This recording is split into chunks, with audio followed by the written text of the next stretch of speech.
And welcome back. How are you guys doing today? It's a Sunday live stream. We have something fun on the docket. We have the first ever Dell produced Alienware from 2009. They actually purchased it in 2006, but it took a couple years before they actually had production on their own. So pretty nice, pretty cool. Hope everyone's doing good. Let's see, we got people from Topeka, Kansas and Virginia. How are you guys doing? All right, Ontario, Canada, Thailand, everywhere, all around the world, wherever you are. The Netherlands, hello, good morning, Chesty. How are you doing there, Jordan? Newfoundland, or Newfoundland, however you want to say it, right? Canada. Iowa, Florida, let's see, France. Skipping church today, Ronald. What are you doing? Skipping church today. Oh my goodness. Well, I better perform. We better have something fun to work on today. Hello from New York and Idaho and Utah and Fort Worth, Kansas. Hello everyone. Simper, how are you guys doing? I'm not totally set up here. I'm trying to get all my chat set up here, but it's kind of hard. Now, I don't know if you guys noticed something down there in the corner of the screen right here. Wait, this way, I guess, right there. Look, I'm only about 1,000 subs away from hitting 400,000. So we could hit it on this stream. So that's where I was wondering if it was going to happen or not. Who knows? So we're getting close.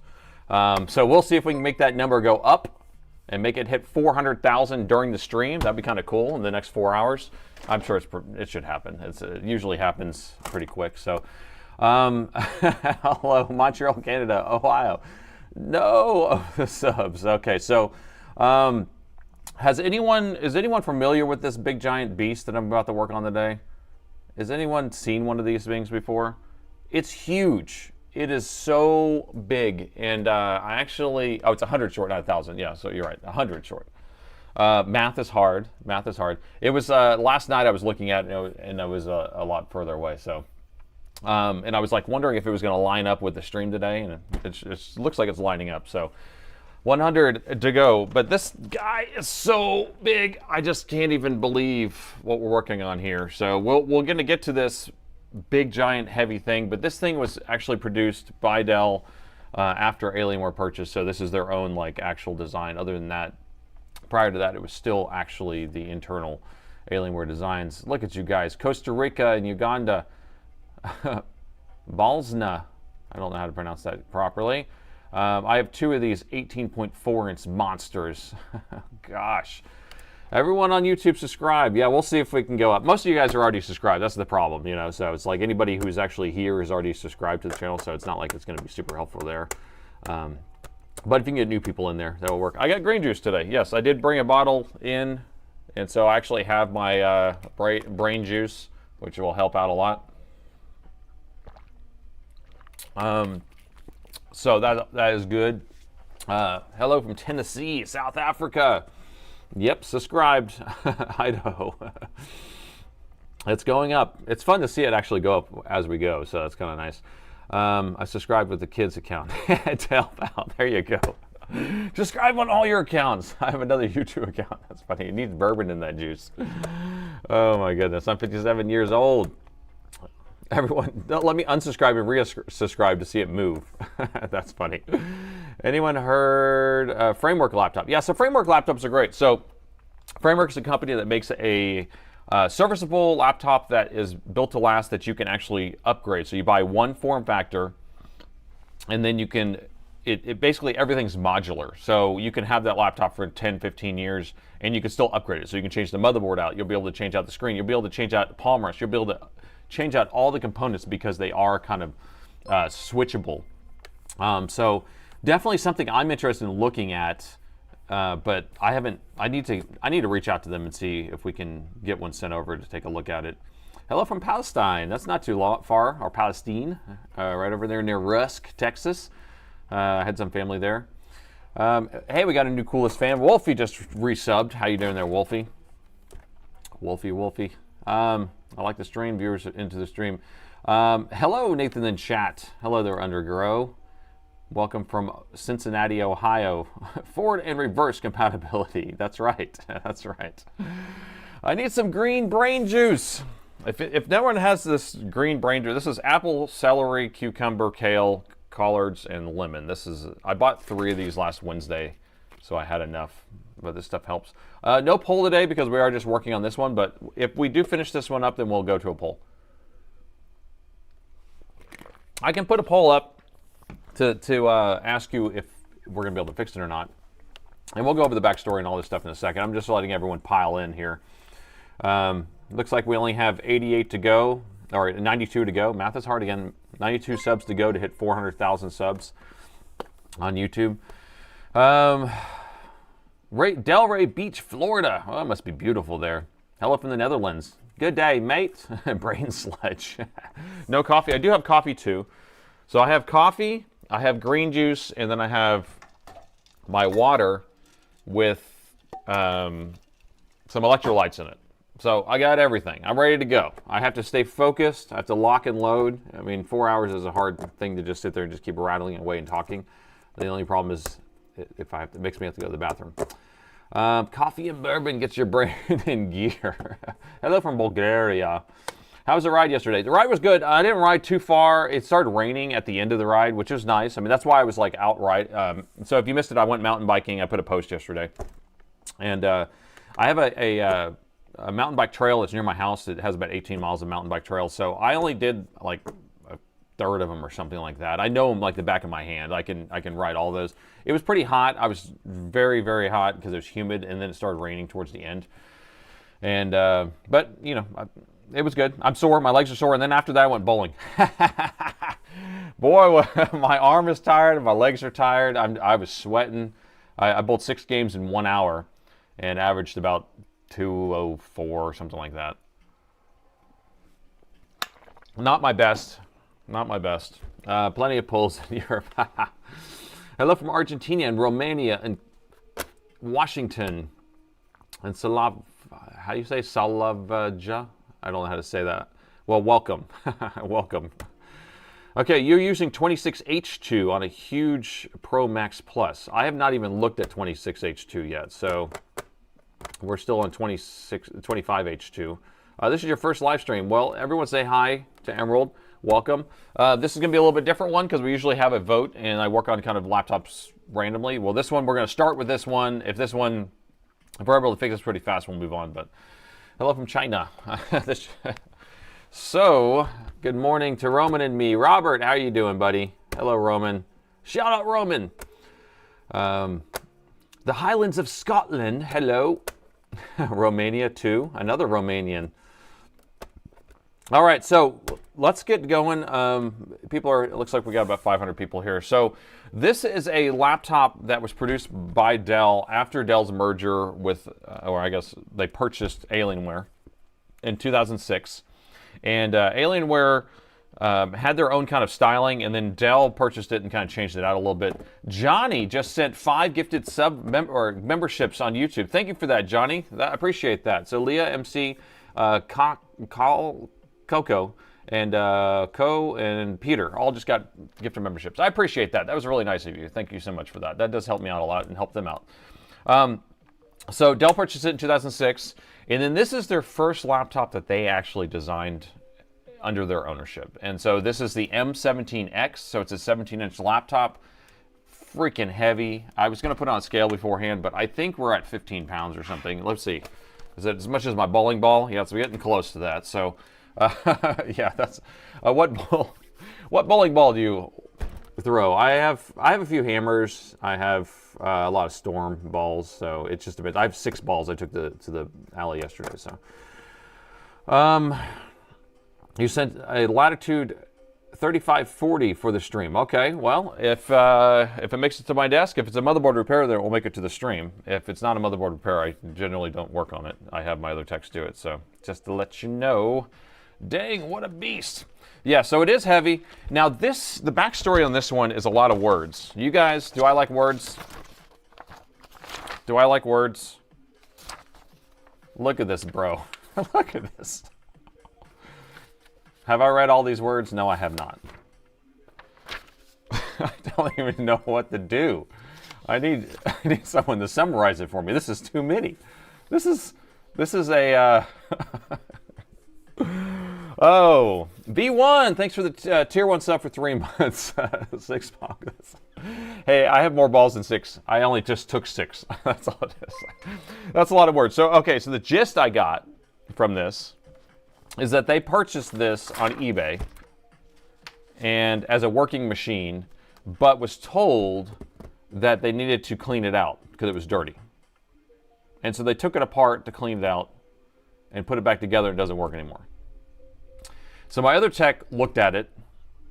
He took it apart and he said the motherboard's bad. So I don't know what that means.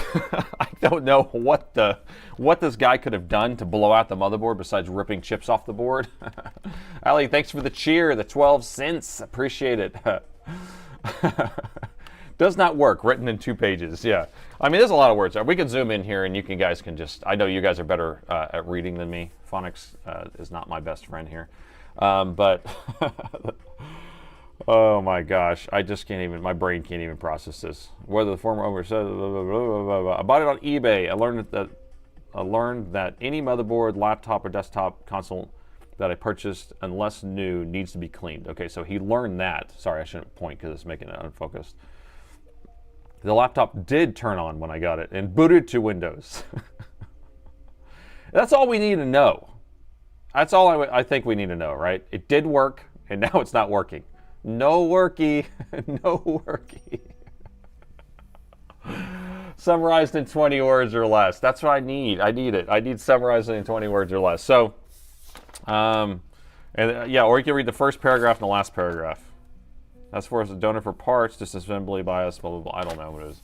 Good morning, Daryl. Daryl, oh, that reminds me. Daryl sent me a card. Thank you so much, Daryl, for the card. But what he included in the card was something that I'm...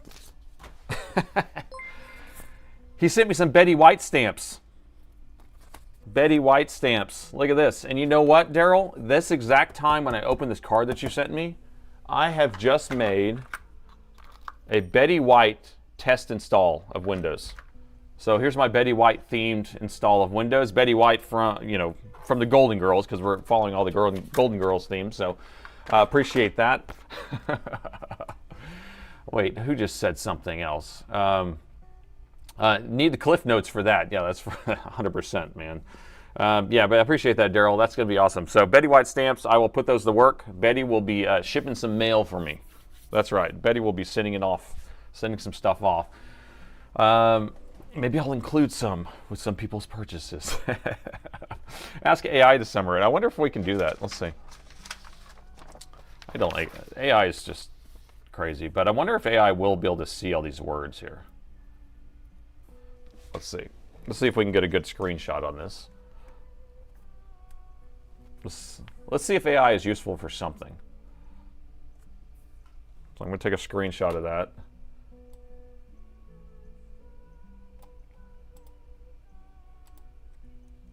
Let's try this again. If I can get a good screenshot, it would be nice. Okay, so let's go open an AI window here.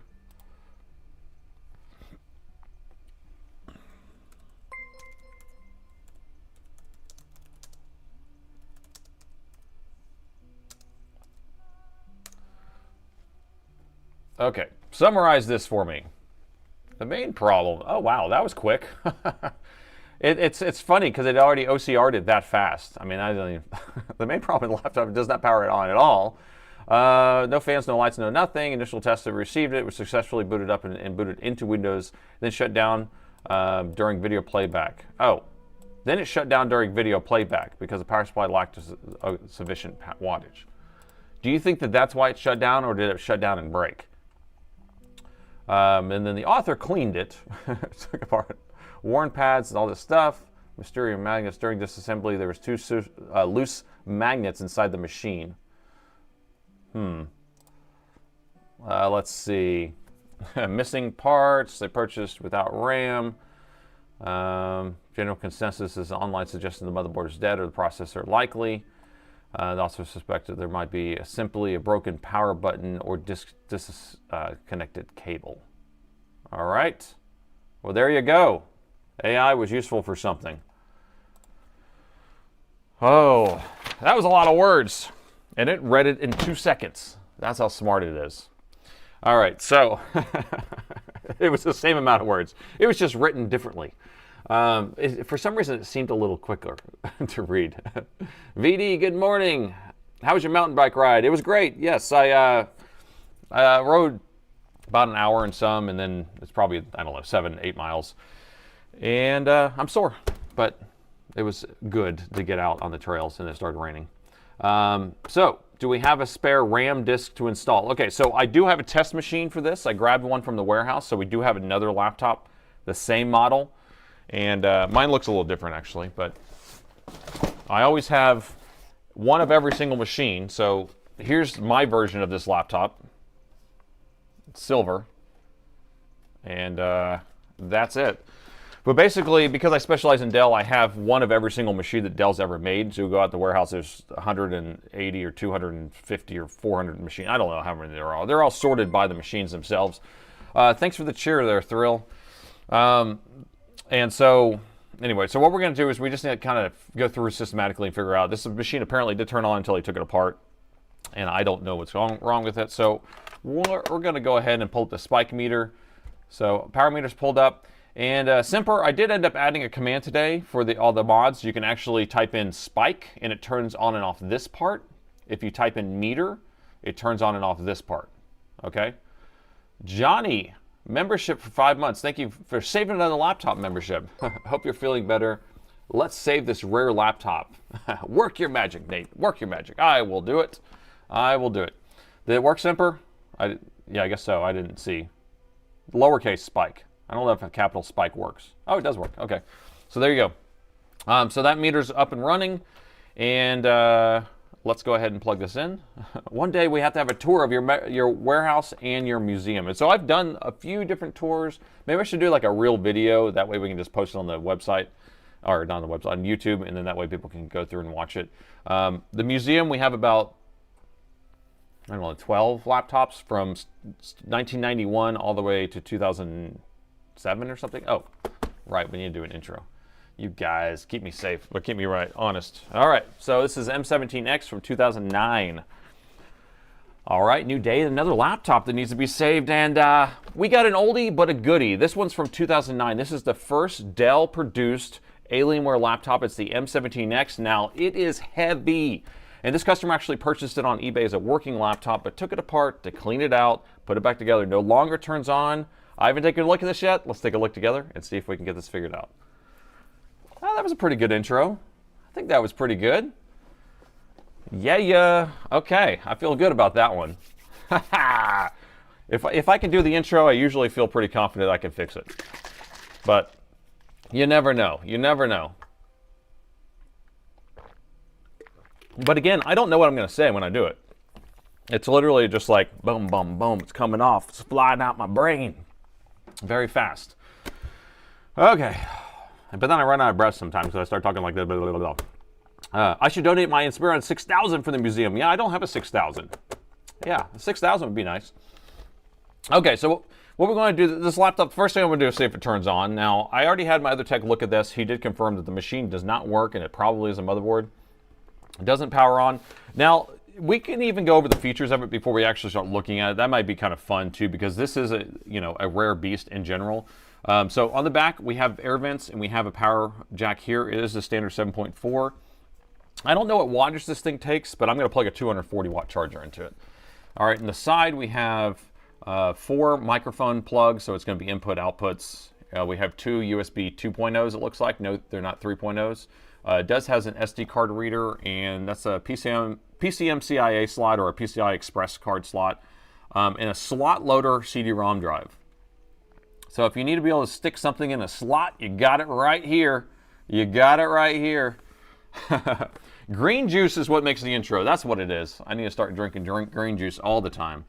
All right, so on this side, we do have VGA, we have HDMI, we have display. Is that DisplayPort? Wow. So this is one of the first laptops I've seen with DisplayPort that's this old. You know what I mean? So DisplayPort here. We have a Ethernet port, 2 more USB 2.0s. Yeah, they look like 2.0s. And then that is a eSATA. So this will be a external SATA. So it basically hooks to the SATA bus on the inside, but it's an external cable, so you can hook different like drives externally that are running on the SATA interface. That's cool. I always like those. And it also doubles as a USB port. So if you just plug on the inside, it's a USB. If you plug an eSATA cable, it kind of has wings, and then it will connect to the SATA connections. And then this is the FireWire. Okay, all right, so that was it on that. The bottom of it does have a busted COA. I'm going to cover up the COA here, but we have a battery that's modular, if I can get it out. So the battery, it does look aftermarket, or maybe that's original. Who knows, because maybe they didn't have Dell batteries back then for this, but this thing does not weigh anything. This thing weighs, it feels like all the weight's on this side, and there's no way this thing can run this thing in the first place. It doesn't matter. It's not like this, who cares, right? It's not like you need to run a laptop off of this thing, but that is that. But it has a Core 2 Duo, so this is like pre-iCore series, so it doesn't have an i7 or any of that stuff. It's a Core 2 Duo. And what else does it have? I think it was a 260M GPU and probably DDR2, I would think. It might be DDR3. Might be DDR3. I don't know. Okay, so this is where we're going to start. Let's go ahead and, it was a 15-minute battery. It was like a fuse. Yes, 15-minute battery. All right, so first thing I'm going to do is plug it in. We already tried turning it on. That didn't do anything. We're going to try, oh gosh, this lid just wants to close on its own. Okay, we're going to plug it in. Keep an eye on the power meter right there. 3, 2, 1. All right, we plugged it in. What is it doing, people? What do you see on the power meter? So we do see that the actual spike chart went up a little bit, but it did not go up high enough to actually start pulling any current. Now, these older machines may have a different resting current, but it should be sitting around 0.02 on the current, and right now we're sitting at 0.0, and it's flatlining. And so to me, this looks like there's not any current being pulled. It's just basically we have current coming into the laptop to a certain point and then stopping because it's seeing probably a short somewhere, but we'll see. I'm going to open the lid. Oh, this thing won't listen to that. Hit the power button. Not pulling any current at all. And so I would actually call this a 0.0 short is usually what I would call that. So like if you have the meter ever sit at 0.0 when you plug it in, it usually means that there's a short somewhere, and then the protection circuit's basically shutting off all of that stuff. So yeah, it's going to be on the power rail somewhere. Shay, thanks for the 1-month membership of the Coolest Fans. Power rail, yes, most likely a power rail. I don't know if it's the main power rail. Probably could be, but who knows. Is the jack unplugged? No, because see how I unplug it? And then it drops back down. And then you plug it back in, and it goes back up. So it's pulling something. It's getting to a certain area. So if you think about it where you have just a bunch of, I don't know, if you think of water pipes, you have water coming into a pipe and then stopping at a certain gate and not being able to go to the rest of the place and filling out everything else. So it's basically getting to that first stopping point, but it's not going far enough to actually pull enough current for anything else. So is it an LGA CPU? I don't remember, but I'm pretty sure it would be. At this age, yeah, you usually could take it out. So that's what I would think. Anyway, so we're going to have to open this thing up and take a look inside. Now, this is going to be one of those beasts that take forever probably to take apart, and I will also be struggling taking it apart because it's going to be forever since I've opened one of these things up. It's been a long time. So I don't know. I'm just going to start unscrewing, and we'll see where it goes. All right? So I'm going to take out the battery first. I don't think you guys can see that COA, but I don't think it matters at this point because it's just Windows XP, but I'll put this little sticker on here. Not like it matters. I'm sure you can find a Windows XP key somewhere. Easily. Flick the battery cable. Yeah. Yeah. You had me thinking, like, all right, here's the battery cable. Flick that thing there. 470 pin under the CPU. So, oh yeah, I mean, because I haven't seen any of these soldered on. So yeah, 478 pin would be more likely what's going on here. So we might be able to change out the CPU, but I don't think it's a short. Oh wait, we do have a cover that comes off right here. Let's see if this cover comes off. Couple screws. Couple screws. What's this? Can you resurrect it? Let's do it. All right, here we go. Slide? Slide? No? Oh, door. It's a door. Open the door, and what do you got? All right, let's open it up and take a look inside. We do have the main fan. I guess it's just one fan here. We do have a CMOS battery.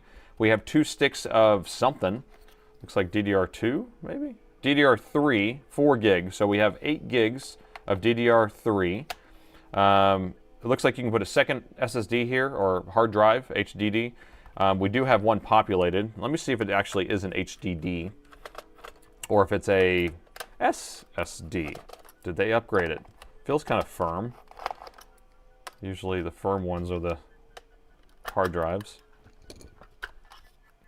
And it is a Samsung SSD, so that's good. So that would have ran pretty nice. And the CMOS battery, I'm just going to unplug it because we just need to take it out of here.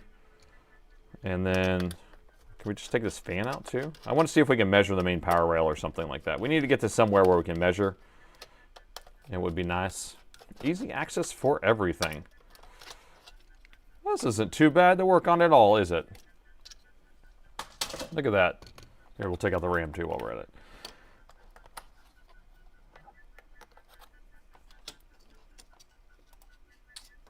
All right.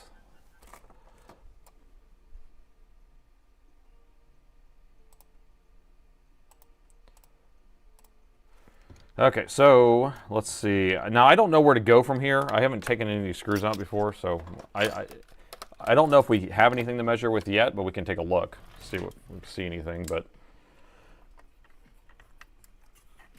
this is like probably the back of the CPU, I would think, that area, and that's really all I see. See some plugs here. But we don't have any inductors. We're going to have to get the whole board pulled out probably, or get the other side in order to actually measure it. That Samsung SSD, I doubt was original or OG. I think that they installed that aftermarket. I think the Note, I don't know, we could look at our AI summary, but I'm pretty sure it did not come with RAM or hard drive, so I think that they had to install that stuff. Where's the Wi-Fi card? Does this thing even have a Wi-Fi card? No, it would definitely have a Wi-Fi card, but DDR3... But Core 2 Duo chipset didn't take advantage of DDR3. Is that right? So is this DDR3 then?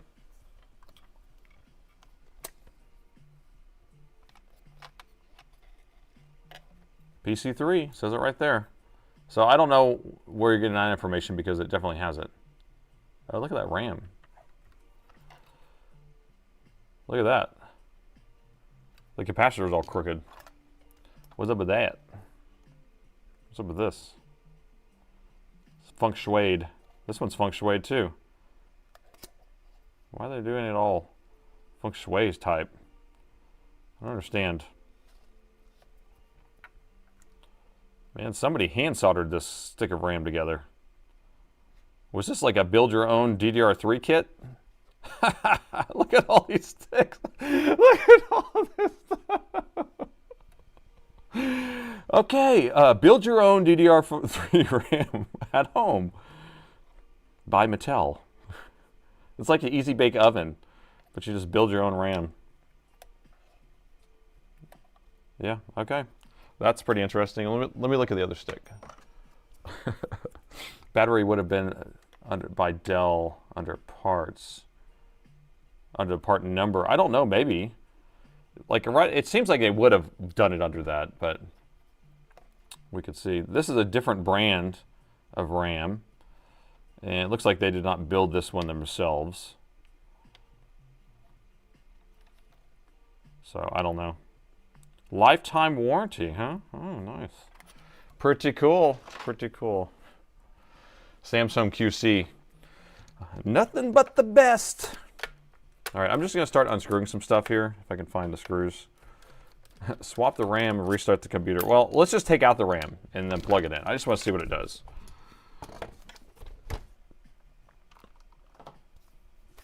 Okay, plugging it in, 3, 2, 1. Still doing the same thing. You see how that current draw is just popping up just a little bit? Power button does nothing. So, yeah, it didn't make a difference with all that stuff unplugged, so...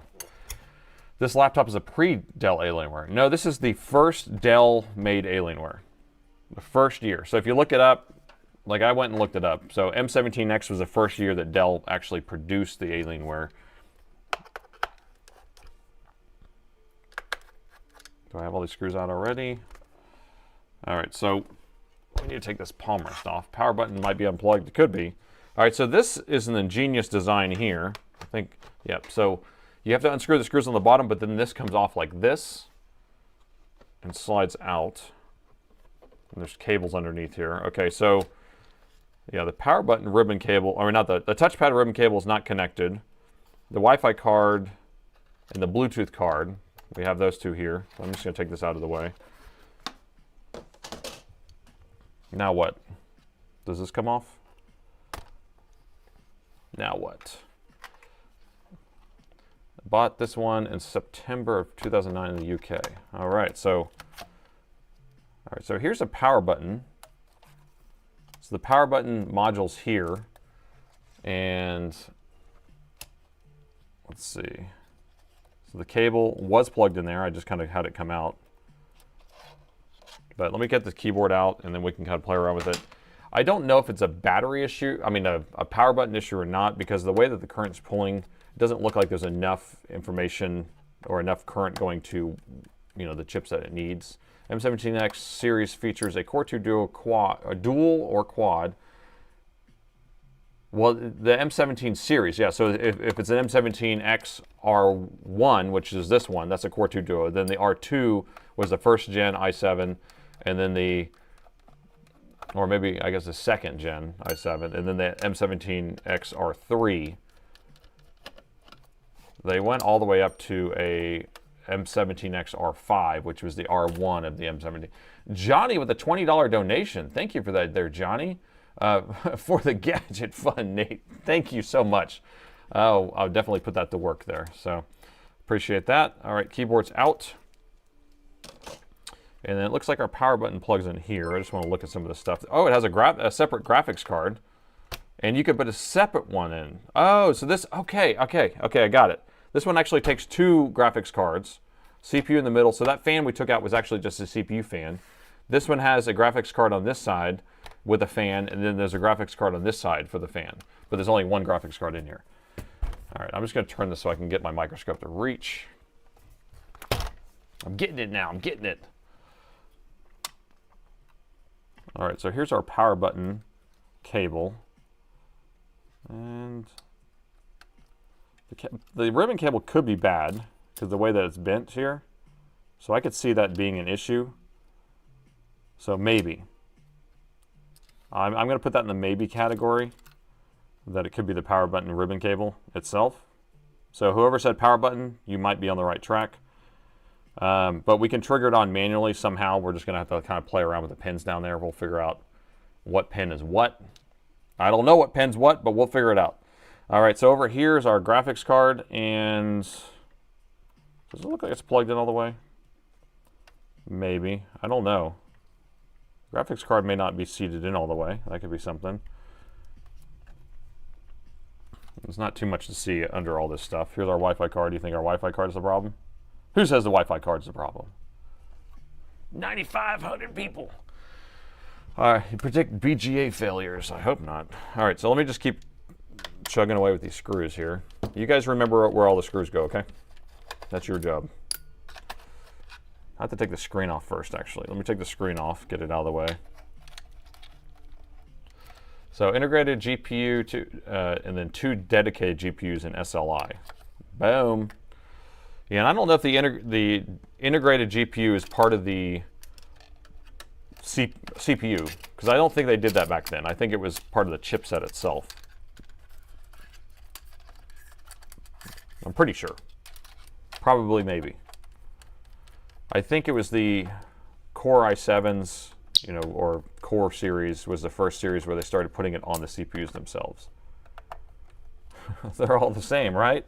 Yeah, let's see. I'm paying attention here just enough. So we got some, looks like we have some 2x5s, we got some 2x8s, and we got some 2x12s, or 15s, 2x20s. Some good mix in there. Integrated chipset is an all Core 2 Duos and older. Oh, so the actual, wait, the iGPU is on the chipset. Oh, so it is on the chipset, like I was saying. There's no other screws here. Any more screws?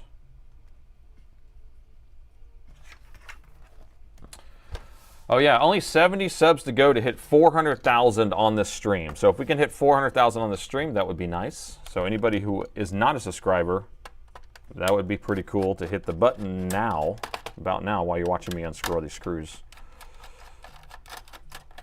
Only 70 subscribers to go for 400K.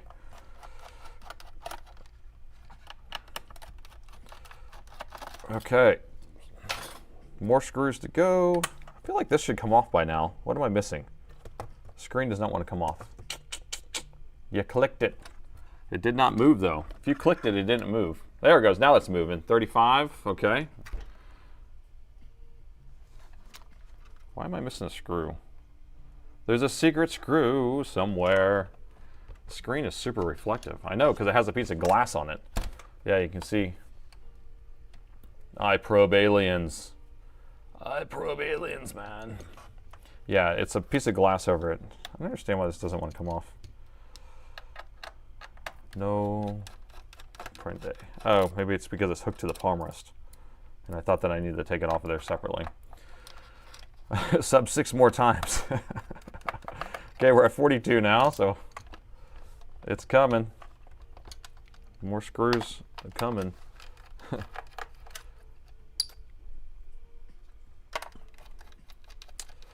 So this is a magnesium alloy of some sort. Pot metal is what I call it. So it's nothing but the best. They make it out of the best quality of stuff. Really horrible. They used to make tons of stuff out of this, or they still do. And at one point there was like this hinge bracket that used to break all the time on the Inspiron 7000. I don't know if people know what that is, but that was one of the first 15.4 inch laptops. And that was in the early 2000s. And we ended up making our own bracket out of brass. We would actually, actually did a mold of it and then was able to manufacture it ourselves for a while. All right, the middle frame is off. Yay! All right, I didn't really need to take the screen off, I guess. Let me put these screen screws back in. I thought I did need to. 58 more subs to go. Whoa, it's starting to move now. Starting to move, guys. We can hit it in the next 10 minutes, I bet. Find a friend. Okay. Hi, Dell team. My Inspiron 3511 hinge broke and exposed wires. Please help. Well, you're going to have to replace the hinge or the back cover, most likely. 3511, I fix like about 10 of those a week. So, yeah, that happens. So just keep it open, and then you could buy a new back cover and replace it yourself. It's kind of a pain. Or you can send it in, and we can install it. We don't charge very much for that. It's like 40 bucks for the back cover, and I think $79 to install it, and then some shipping. Okay, so we have it open. We have our graphics card here. This is where our CPU is. It is modular. I can see where I can actually remove it. This is where the second graphics card will go. I'm going to start by just removing this graphics card and plugging in the power and seeing if it's a graphics card issue, because if we do have a short on the board and it's detecting a short, then this will cause the issue. So if we just unplug it and get it out of the picture, I can't believe, then that will solve that mystery. All right, so this graphics card is out. So let me plug it in again. So our DC jack is part of the motherboard, I think. It doesn't have a separate plug. Yes, so it's actually soldered on the motherboard. All right, spike power meter, pay attention. Oh, it's dropped off. Okay. Ugh. So doing exactly the same thing. See, I plug it in. Look, and if I do it the right speed, I actually have a PWM signal. That's me making that PWM, by the way. So if I just plug it in, it flatlines and stays up. So definitely not getting very far. I'm starting to get everything unplugged from the board, and if it's just down to the motherboard, then we know it's the board itself, right? So we got this unplugged, that unplugged. This is the Bluetooth card. It has a separate Bluetooth card. And nothing, the thing is huge for just having a little tiny Bluetooth module on it. Imagine now they just put Bluetooth on everything. All right.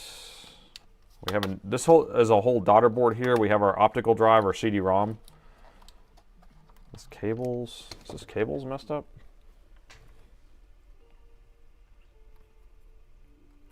How does this thing come out? Gotta be careful. I don't want to rip it. This is not like I have a plethora of them to replace them with. Okay, that's out of the way. All right, so do we think it's good now? Do we fix it? Or do you think it's still in the motherboard? So now we have all that unplugged. The only thing we have left is the CPU. Everything else is unplugged from the board. Oh wait, Wi-Fi card. Wi-Fi card. We hope it's a shorted cap. That would be nice if it was just a shorted cap. What's a CD-ROM? Well, it's a coaster for your drink. This one's actually a slot loader, so you can't actually technically use it as a coaster, so that doesn't work out. But all right, so I'm going to plug it in again. Do you think it's fixed? There we go. Nope. I don't know. I'm having too much fun with this PWM thing. Okay, so you plug it in, stays on flatline, so there's still something going on with the motherboard. Last thing I want to do is take out the CPU. It looks like this one actually has a... This is the heatsink here, and then it goes over to the chipset. It's kind of a cool little design. It is nice and beefy, so this whole edge right here is like really thick. Has a lot of girth to it. How many subs do we have to go? 49 subs to go. Someone must have unsubbed. So 49 subscribers, and we will hit 400,000. 400,000. Did any laptop have a zip drive? You know, zip drive. I think I had, yes, we did sell some zip drives that were D series. That's what it was. So back in the day, so that would be like 2004 to 2006 time period. They had the D series laptops, and they had a swappable bays, and you could put a zip drive. Remember that. All right, so the heatsink is out. Interesting. Is this factory? I know he put pads on it, but that's weird. Put pads here. I'm confused about this pad though. This is on the CPU. I mean, I don't know. I don't know what that means. I don't know why that's there. It's kind of strange because some older models, they had pads instead because the CPUs didn't get that hot, but that's just, it doesn't seem right to me.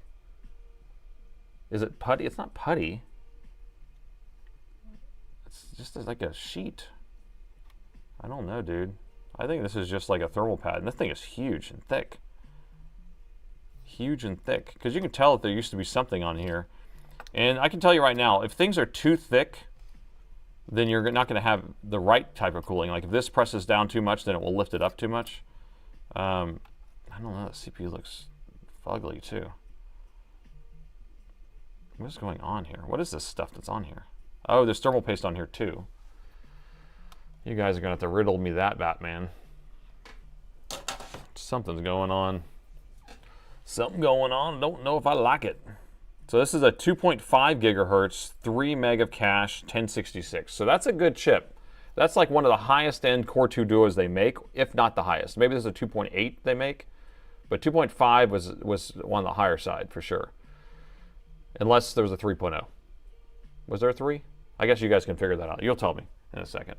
All right, let's take this guy out of here. I don't know, something that's going, looks a little fishy. Yeah, because this is a P, oh, it's a P8700. So this has to be a P chip then. So I guess they have a 9700 or something like that, would be higher end. More of, all right, here we go. I'm just gonna clean that off a little bit. See if it looks better if I clean it. Oh, look at this. Look at that. Look at the chipset. It has an NVIDIA chipset. That's cool. So, so the video was a chipset, was an NVIDIA chipset, so it had NVIDIA graphics with NVIDIA graphics. That's pretty cool. Oh, that's for the, oh, SLI. Okay, never mind. That's not for the SLI. It can't be. Well, so this is the heatsink would cool this and this. You think it really needed it? Chipset do the SLI. Oh, so it needs to be an, oh, that's what you're saying. It needs to be an NVIDIA chipset in order to do SLI. Picking up what you're setting down there. Yeah, now I know what you're talking about. Do you think that has an issue? from being mashed down with a cooling pad. I don't know. I don't know what's wrong with this thing. Oh, NVIDIA chipset. No wonder it has DDR3. There you go. Now it's making sense. Same chip as on your M9700-ish. All right, so let's pull this guy out. Let's see what it looks like underneath. So if you're unfamiliar, you actually just turn this latch. I just did that a second ago. And I turned it to unlock it, lift it out. Is that from my alcohol? I just wiped it down? How do I have alcohol? Why is it so wet on this side? I literally just wiped the top with alcohol. Do you think it got all the way underneath it that much? That quick? What? That was fast. How is that possible? Here, I'm going to dry this off. I don't even know. That doesn't make sense to me. Yeah, it was my alcohol, but weird. Weird. That stuff gets in some crevasses. Crevasses. All right, so the CPU is out. All right, is it going to do the same thing? Is it going to do the same thing, man? Yeah, way too much. Smells like alcohol, tastes like alcohol. All right, I'm plugging it in with none of this stuff in here. 3, 2, 1. Still doing the same thing. Now we have to figure out, is that okay? Maybe it's supposed to be like that and the power button just hasn't worked the whole time. Right? It could be where it doesn't pull any current at all when you plug it in until you press the button. And then the power button just hasn't been working. And then whoever's in the audience, there's somebody in the audience, I know they are, and they'll be like, I told you it was the power button the whole time. I bet it's you. Yeah. Okay, we're getting close, guys, to 400,000 subscribers. Need 43.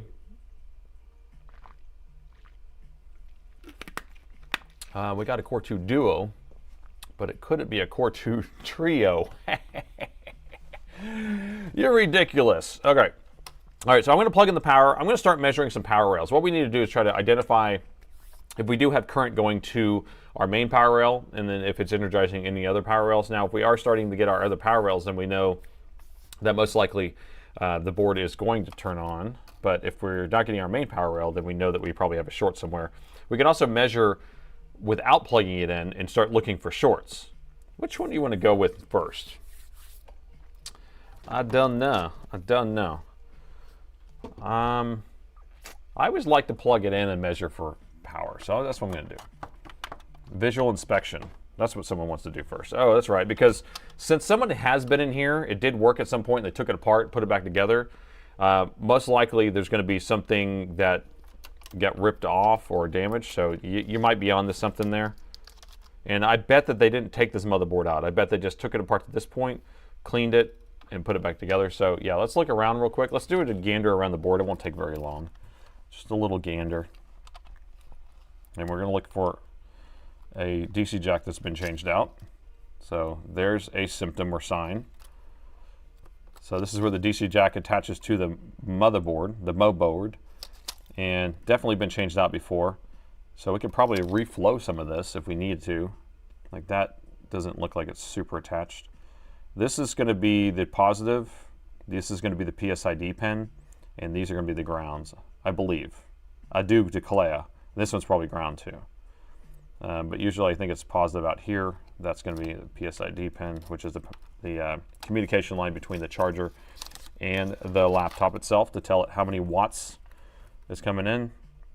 Now, I don't know if I was completely clear about like if the machine functioned, you know, because they said they got it, it functioned, it booted the Windows, and then because they were using a power supply that didn't have enough power, it shut off and wouldn't come back on maybe, or I don't know. I don't know if I understood what they meant by that. So did it stop working and then they took it apart and cleaned it thinking it was going to fix it? Or was it a reoccurring thing where they could turn it on and it would just shut off using that? So rusty means humidity. That's true. This is all just sticky junk. Sticky junk, that's the terminology. Do we just want to reflow that now? Or do you want to save that for later? All right, let's look around here. This is all just kind of, I don't know, thermal paste of some sort. What do we got here? What do we got here? What do we have here? I didn't do the smell test either. I'm sure I could stick my nose down, do a nose around the board like a bloodhound seeking out those burnt components. All right, so this is where the LCD plugs in. I think that's probably the camera. This is the LCD connector right here. Gosh, this is so hard. This thing is big.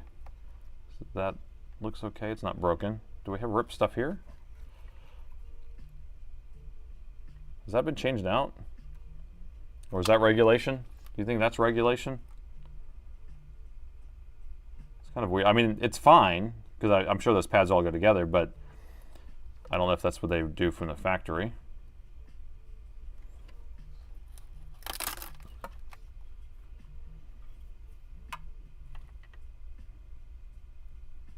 Okay. Looking good, Billy Ray. Okay, what about this one? What do you think? Do you think that's factory? What about that? Is that factory? Here's the power button. This is where the power button plugs in. What's that? What is that thingy? I don't know. What's all around it? Anybody? It's been touched up. Yes, this is flux. Or rosin. This is like dried rosin on here from a technician who didn't clean up after themselves. So, is this the chip that's bad? I don't know. And you can see that even this was soldered right here. Soldered. Very suspicious. Very suspicious with this one.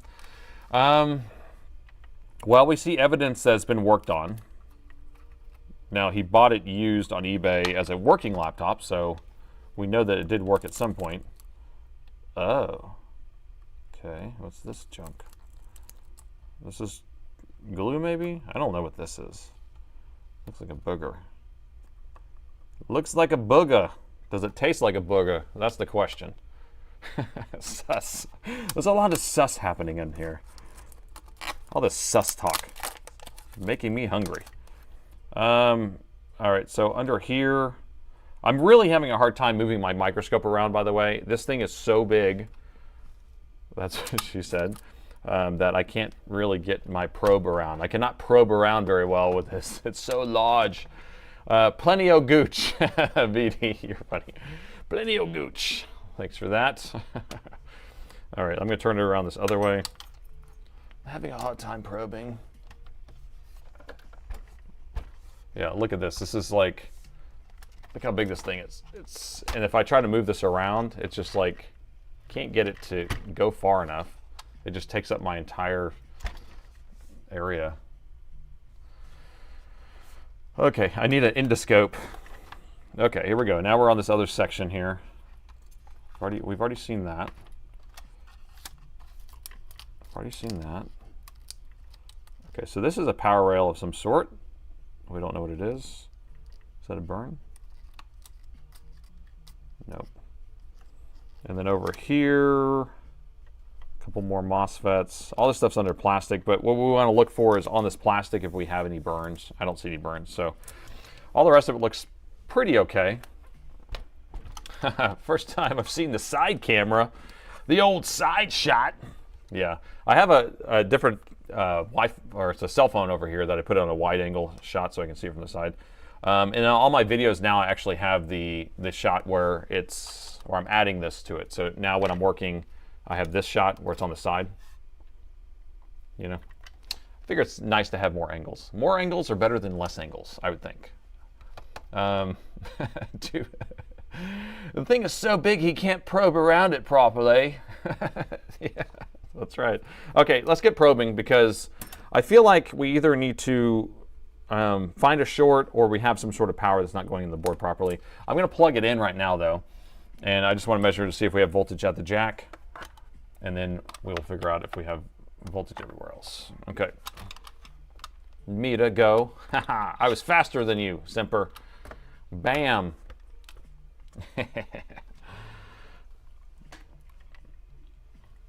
Okay, so here's where the DC jack comes in.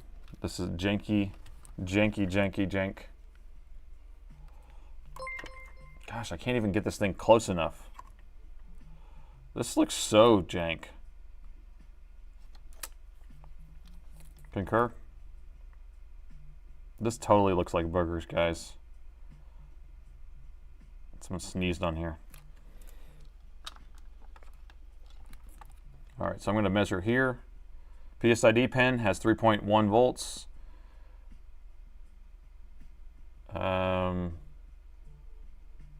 Do we not have a good connection here? 20 volts there.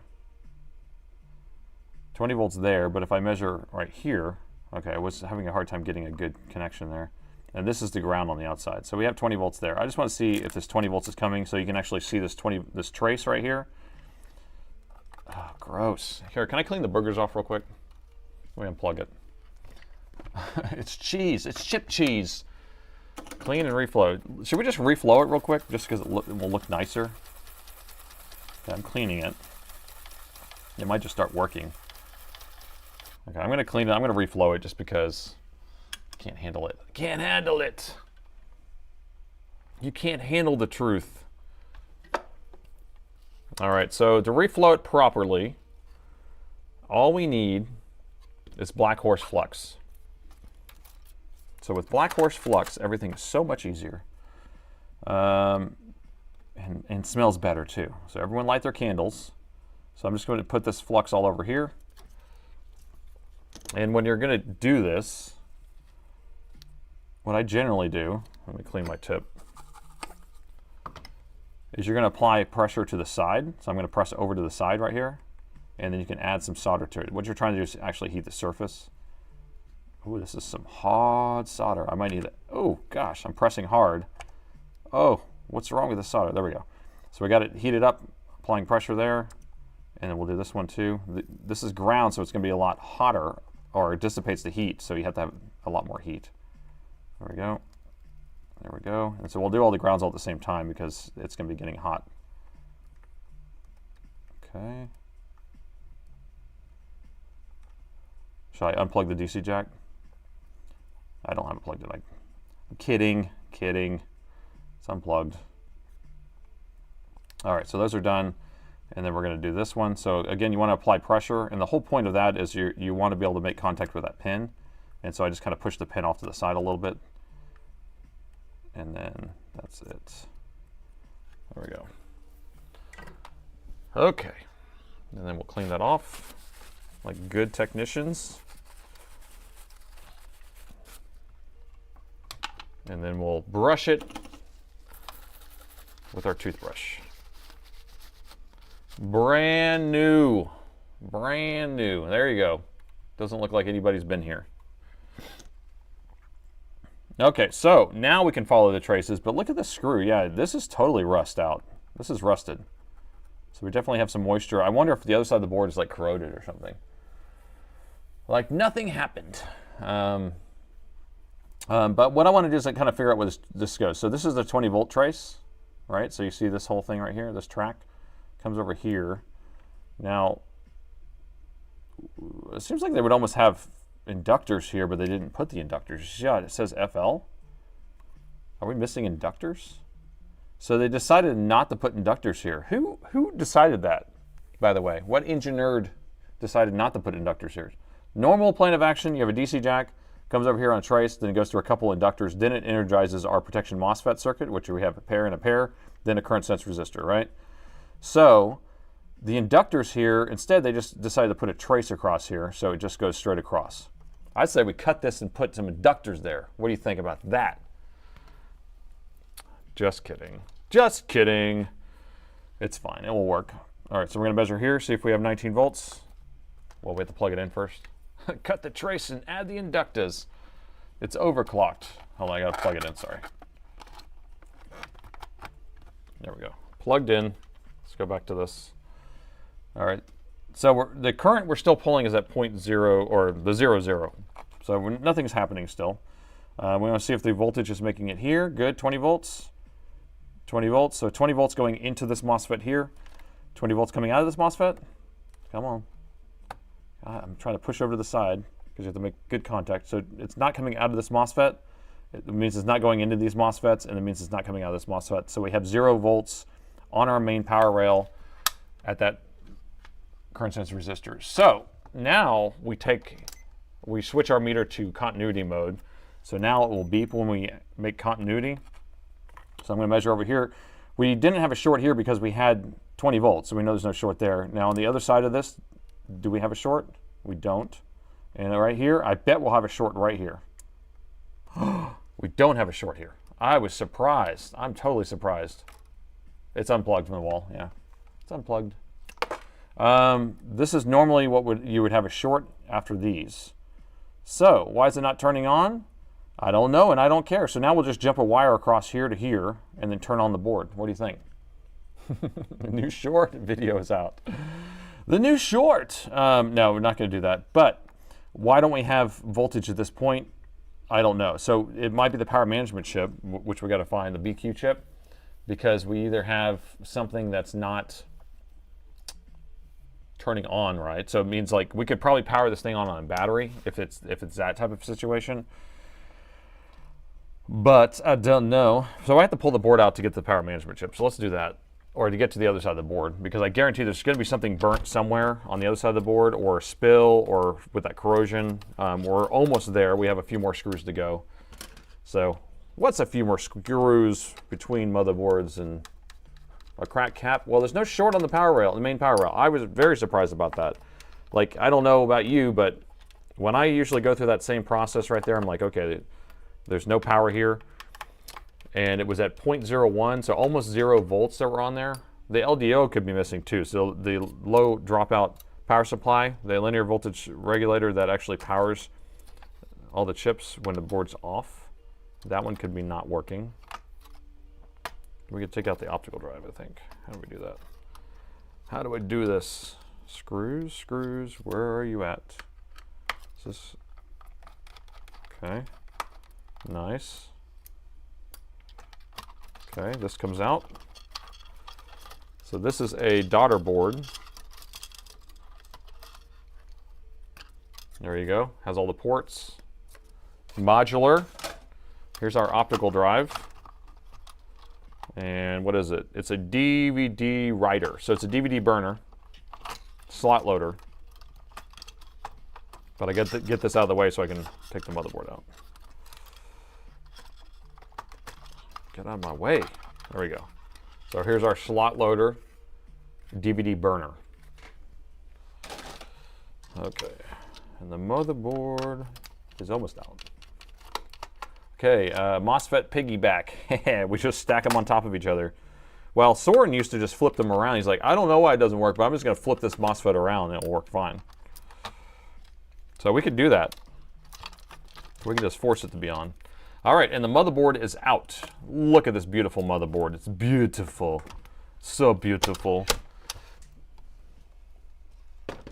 So now that we have the motherboard out, I want to see where all this stuff goes. Because it goes through here, energizes this whole area right there. So we have the current sense resistor going there. But what controls these? Usually it's a power management chip and it's going to be near it. So I'm just flipping it over and you'll look on the other side. And I do see something over here. Interesting. So remember, I like to look at the plastic. Can you see this? So the plastic has some discoloration. This has been ripped here. And it almost looks like it's been heated, like this side was worked on. This side was worked on. Somebody changed out this connector. So there's been lots of work to this. Who's been working on this board? Yeah, but you can see all the flux there. I don't understand why people don't clean the flux or rosin off afterwards. Do you do that? Do you just get so excited and just that you want to just test it and not clean it? All right, for those who solder, who do this stuff, tell me if you just leave it on the board because it says no clean. The bottle says no clean. I no clean. I follow instructions. The instructions say no clean. I do it. You're killing me, Smalls. Okay, so let's get all this out here. Soren taught us. He's like, oh, we don't need to clean. Yeah. All right, I'm peeling this off. Oh, there's some nasty stuff in here. What is this? I think his notes said something about bugs too. What is this? What is that? What is this? Skin flakes? I don't want it. I don't want skin flakes.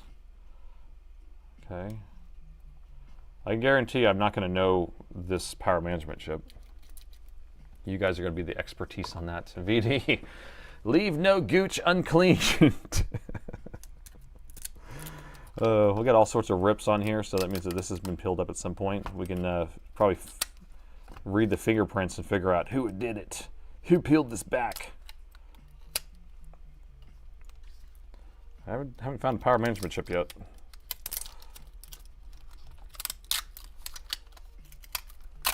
Wait a minute.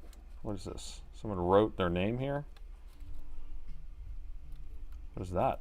Is that a liquid damage detector?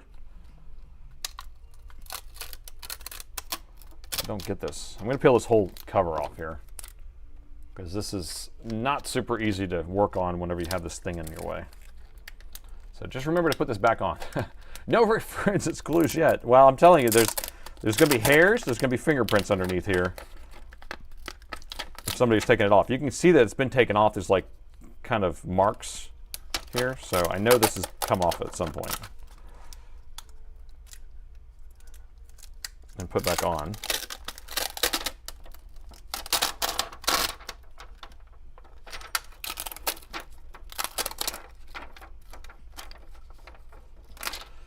I had to tear off components with liquid damage. Oh, well, that might be something that I need to pay attention to too when I'm pulling the tape off.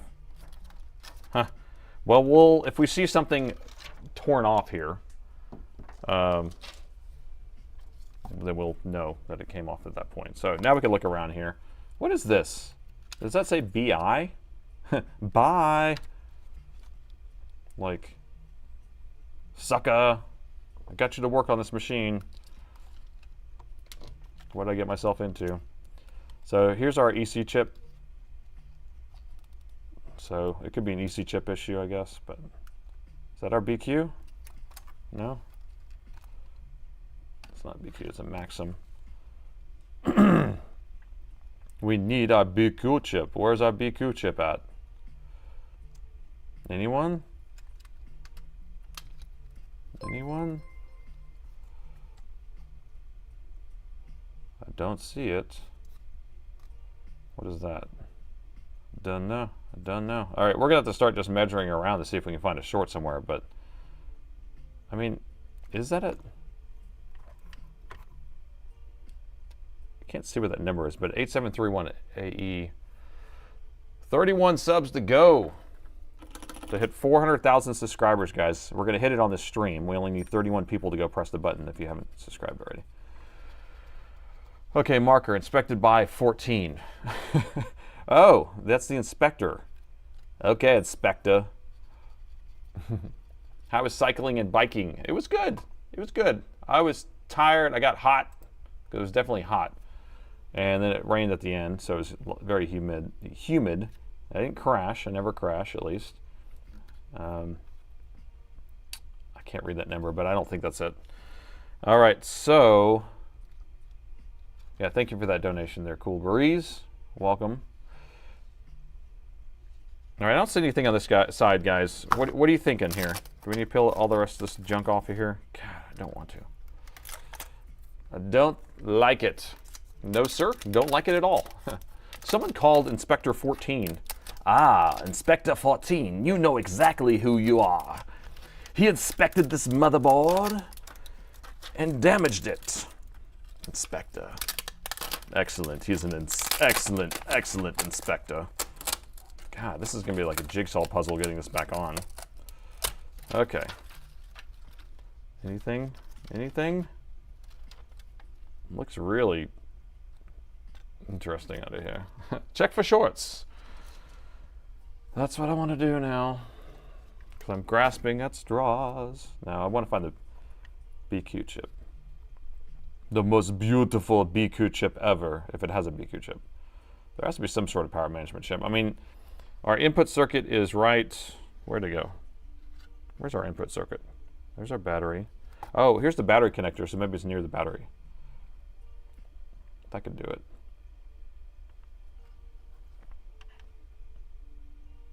All these Maxim chips. I don't know anything about no Maxim chip. Does anyone know anything about Maxim chips? Keyboard LED.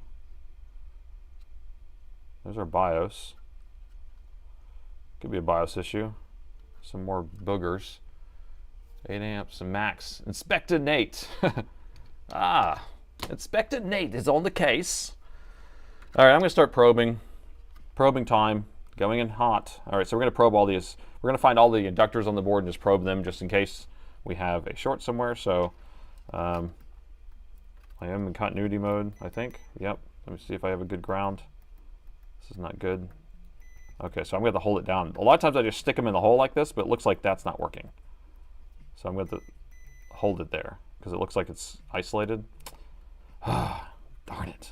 It's so much work. All right, we'll measure this while we're here. Measure this one.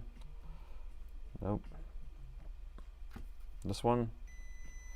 Ah! 2 ohms. But what is it near? It's near this, but 2 ohms seems too low still for being near that. Or is it? Is it the right amount? We will never know. We will never know, will we? The BIOS chip has flux. Is that what you said? The BIOS chip, it has flux. I hope not. 122 on this one. That seems low also. So BIOS, where's the BIOS chip at again? The BIOS chip does have flux and lots of big solder chunks. So BIOS has been changed. We have so much flux on this one. So much flux. All right, so y'all keep track of this. This is a 188, I think, on this one. Is that what we said? 122, whatever it takes. 122 on that one. This was the one that was 2.7. And then we have, these are all the power phases for the CPU. It's not going to have anything. The CPU is not plugged in, so it should be fine. And then the main power rail going into these should be over here somewhere. And that's fine. It's like crazy though. And then what else? Is that all we got? Is that all we got? Ultrasonic bath it. Give it a bath, and then it'll be much better. Better, faster. Made to last. I'll take this off too. I can't stand these plastic sheets. I'll just have to remember to put them back on. So at this point, we've seen so much soldering on this board, or so much residue of other people working on it. I did measure all of these. This one's measuring 122 ohms, pretty high. This one's measuring 2 point something, pretty low. Or this is pretty low also, so pretty low. These we're measuring in range. And if we go exact, it'd probably be in the kilo ohms or mega ohms. I don't know what these are, what the power rails are. That's the thing. This is probably the battery charge. This could be 3 and 5. This could be chipset. This one could be whatever it wants to be. It could be whatever it wants to be. All right, so I'm going to measure these again, just in regular resistance mode. Oh wait, this one's 82 ohms. That's not good. 2 megs. 120 ohms. All right, we're going to inject on this one because that's the one that's going to be the shortest, 3 ohms. But I have no idea. We don't see a physical damage, but we see so much soldering going on. So much soldering. Like this connector was replaced right here. We see the soldering there. We saw the DC jack was replaced. We saw, what else did we see?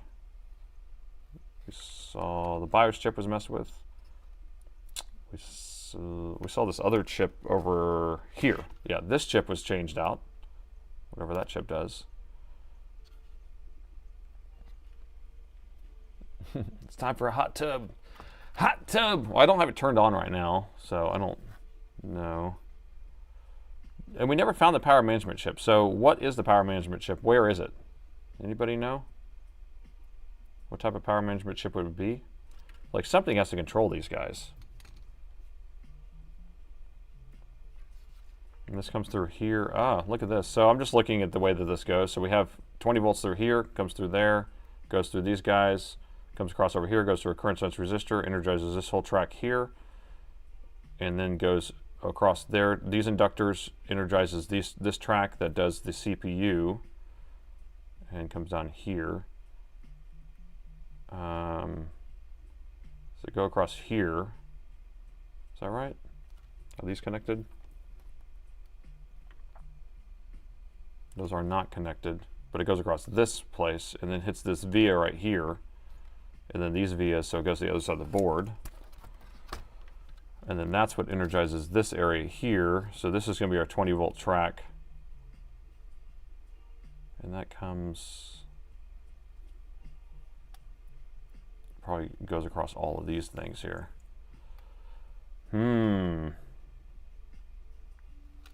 All right, let's inject some voltage onto this 2 ohm. I just want to see what it does at least. So let me get the thermal camera going.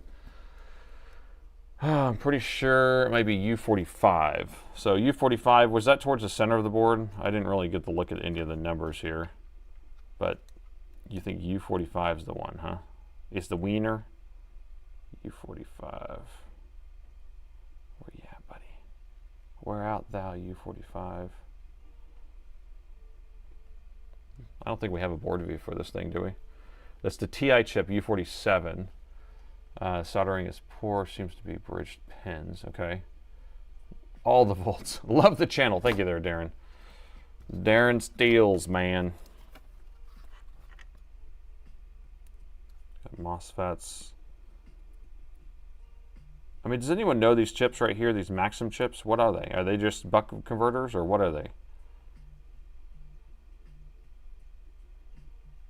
Like, what is this Maxim chip here? It's like, this is the Wi-Fi card.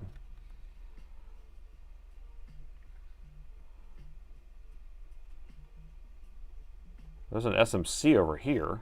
Weird. Okay, we're getting close, guys. 14 more subscribers to hit 400,000. I'm going to plug this in while we're doing this, and if we can get a nice explosion, then we can hit 400,000, right? Explosion to 400,000. So I'm going to, since we have 2 ohms, I can go 1 volt on our voltage injection tool. Thermal camera is turned on. Let me see if it's working over here.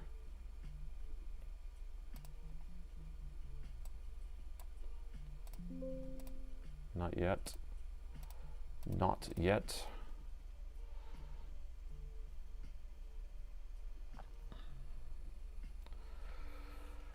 Okay, we good? Let me get the camera for the injector. The injector tool, if I can get it aimed right, there we go. And we're going to go down to 1 volt, because I don't know where it goes. I don't know what's connected to. Do one side on ground, and we're just going to inject here just for a second. Just a happy bit. That's going into the chipset. See how the chipset's warm right here? So that just must be the chipset power supply. This EC is an ITE. I know that I saw the ITE chip. So this 2 ohms is the chipset, which could be correct or not. For its resistance, I have no idea. Capacitor on the left. Which capacitor on the left? There's so many capacitors on the left. Capacitor has a black dot on it. Okay, which one? Is it near what I'm looking at here? I wish you guys could like control the camera and go straight to where we're supposed to go. 8 more to go. 8 more for 400,000. 8 more subs.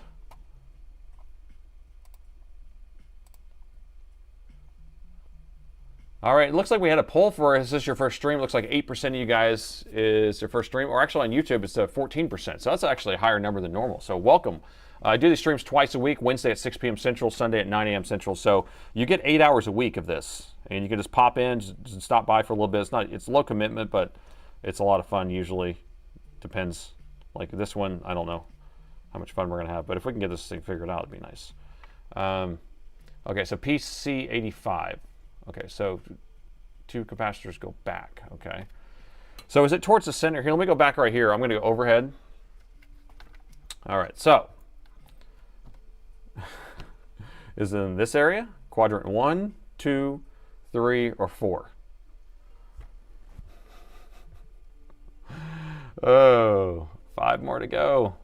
3 more to go on my screen. Come on. 3 more, guys. Who can push the button fastest? Oh, say quadrant 4. So right here, this area. Okay, so I'm going to be zooming in on this area more. All the quadrants. Quadrant 3, it's up here then. I got 3 to 4, but y'all are also talking about how many subs are left too. It's just funny. Chipset on the left. So chipset to the left. Okay. Delta quadrant. 400,000! And then now everyone unsub real quick and make it go back down. We did it! I saved another 400,000. Thank you so much, guys, for all your support. Sprint, thank you for the gift of memberships. Appreciate that. We have done it! I cannot believe! I saved another laptop. Well, I didn't save this one, but we hopefully will. Look, it's going up even more. Okay, left of the chipset. All right, back to business, you guys. Back to business. But thanks everyone for all the support. I couldn't have done it without all the support from everybody, motivating me to keep coming out every single week and keep making these videos every single week. So appreciate that. All right, so we're probably looking at this capacitor with a sticky on here. There's so much sticky across here, and it's hard to tell what's sticky and not. So yeah, this is fine. If that's the one you're talking about, that's just sticky. Towards the $400,000 or $400 mark. That's funny. Thank you so much for that. Oh my gosh, 10 bucks. I appreciate that. Thank you there, Daryl. Still growing. It's still growing. Yeah, I know. It just popped. It's weird. It just like popped. I figured to go back down. Did you know it's really funny? Every single live stream that gets like posted or whatever. So after this live stream right now, whenever it becomes like a replay, there's a bunch of unsubs. People unsub. And then if I edit down a live stream and post it, I get a bunch of unsubs too.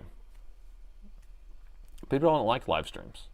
Only you guys like live streams. All right, did I find the sub? PC85. PC85. Focus. So here's PC89, 80, Is it going to be one of the small ones? Power. It's a power cap though.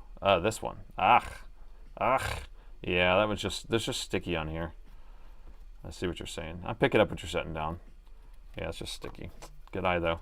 Good eye, mate. Yeah, that was not it. Not it. All right, so let me grab our test board real quick because I want to figure out if we're supposed to have 2 ohms here. We're supposed to have 120. I doubt we're supposed to have 122 here. All right, we can plug in the board and see if anything gets warm actually. Let's do that. Since we're here.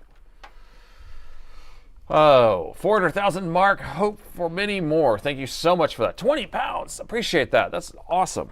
Appreciate it. Outstanding. Outstanding. All right, I'm going to plug in the board. It shouldn't do anything because it's, you know, not pulling any current, but we might as well. Might as well. So I plugged in the board. And we have all the reflections. Every reflection you want, we got it. Let me turn the power meter back up here. BQ. There we go.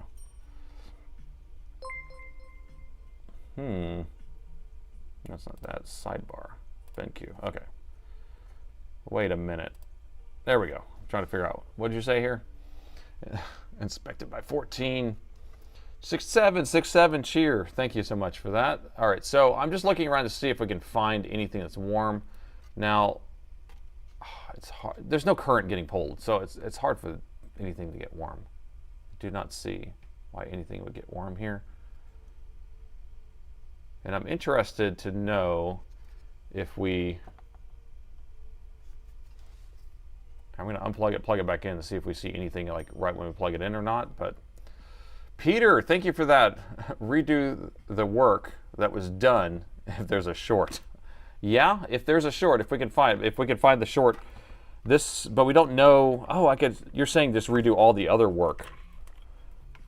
Like reflow that one chip even, that's near the power button. That actually might be something This thing does look a little fugly. Because if you look at it, something's not regulation about that. Maybe we should reflow this. That's a good idea. Thank you for that. Look at this. This chip. It's no worky. No worky. All right, yeah, Get Shorty. Oh, that's a good movie. I like that movie. All right, I'm going to reflow this one like they said. I'm going to take the advice. So it is a lot of work to be in here without melting that connector, and that connector. So we're going to build ourselves like a little isolation room. So I'll take a little metal shield here, put that across this connector. And I'll grab a few more little metal shields. Put one right here. Maybe. I'll use this one here. Come on, you can do it. You can do it. What else we got? This one? Okay, I think we're isolated enough. We're gonna put some real man's flux on there. Some Black Horse. Some Black Horse piney goodness. And see if we can refloat that. Did they use soda as flux? That looks about right to me, yeah. It's right on point. Yeah, rosin is what it is that they used. And, oh, this thing wants to fly.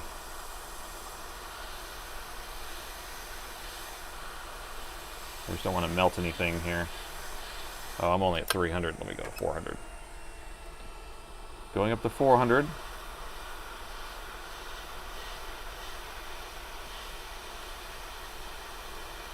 Yeah, we have to remember this thing turned on and then turned off because it didn't have adequate power, or it turned off while, or it didn't come back on after you put it back together. So I don't know what the exact story is. That's what we're trying to figure out. I know there was a lot of words and it probably told me somewhere in there, but there's too many words.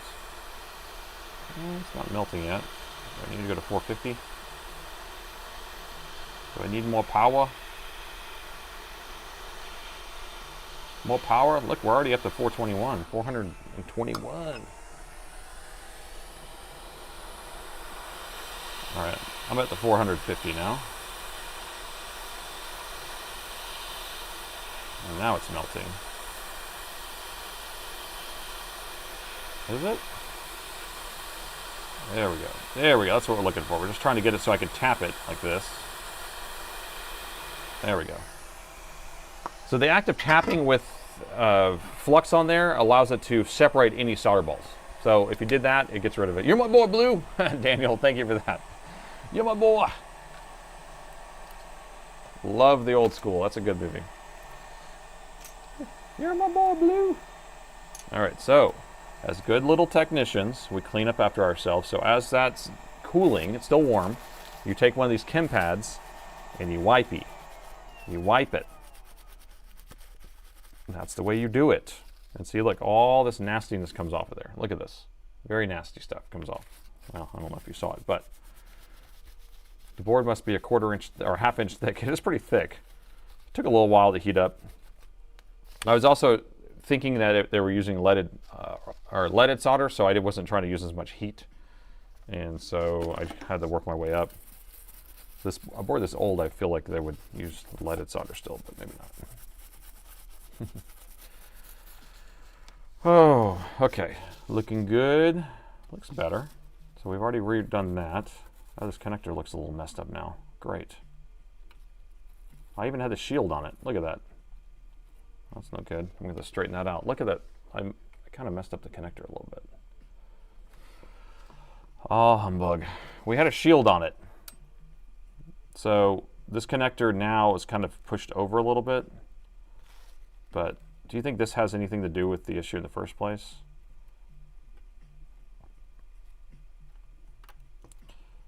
And what's under here? I think we're going to be able to fix that. I can just put it back. Sorry to interrupt, but I have the same air station. I wonder what airspeed you used and the settings on the small SMB component. So that question is so loaded because it depends on how thick the motherboard is. So on the Alienwares, I'll use 450 at 60% air. On like a XPS 13 has a thin board, or an Inspiron, I might use 400 or I might use 350. It just depends. So and then it depends on how your nozzle size. So 60% with a thicker, wider nozzle is going to be different airspeed than a thinner. So it's whatever it takes is kind of what I say. So you can make yourself go up higher and higher. But if it melts like within 10 seconds, then you know you're too hot. So usually it should take about 30 to 60 seconds for it to melt, and then you might have the right temperature. Kapton tape would have worked better. I don't know. Maybe a combination of both. Putting Kapton tape and the shield. I was blowing the air this way, which I think was crazy, so I don't understand how it got this, but I'll come up with some sort of plan on this. This is not damaged though, so it's just a little bit melted, so I could probably heat this back up and kind of push it back in if I need to, but right now the board doesn't even turn on, so we're just going to figure that out in a second. This is the power button switch though, where it says media connection. Media connection? I thought that was the power button though. I thought it was the power button. So here's the cable that connected into this. The motherboard side goes like this. So it's going to set against these pins like that. All right. So I think we're going to be okay with this. I think it's applying enough pressure, but we don't know yet. But I'll deal with it. We'll come up with some sort of solution. Okay. All right. So something that just occurred to me is that I want to measure all the power rails. We didn't even measure them like after we started the board, like plugged in the board. So I'm going to plug in the board and just see if we have voltage on any of the power rails. I mean, maybe we just fixed the board too. So that's something else to think about. Underfill material, huh? You think it's that? Okay, here we go. We're going to plug it in 3, 2, 1. Did not see it because we don't have that meter up there. All right, so it's doing the same thing again. So it just has that flatlining effect. But I'm going to measure all these power rails and see if we have any voltage on them. I don't know. Why didn't we measure these earlier? Just to make sure. Anybody? Anybody? Hello from Scotland. Hello from India.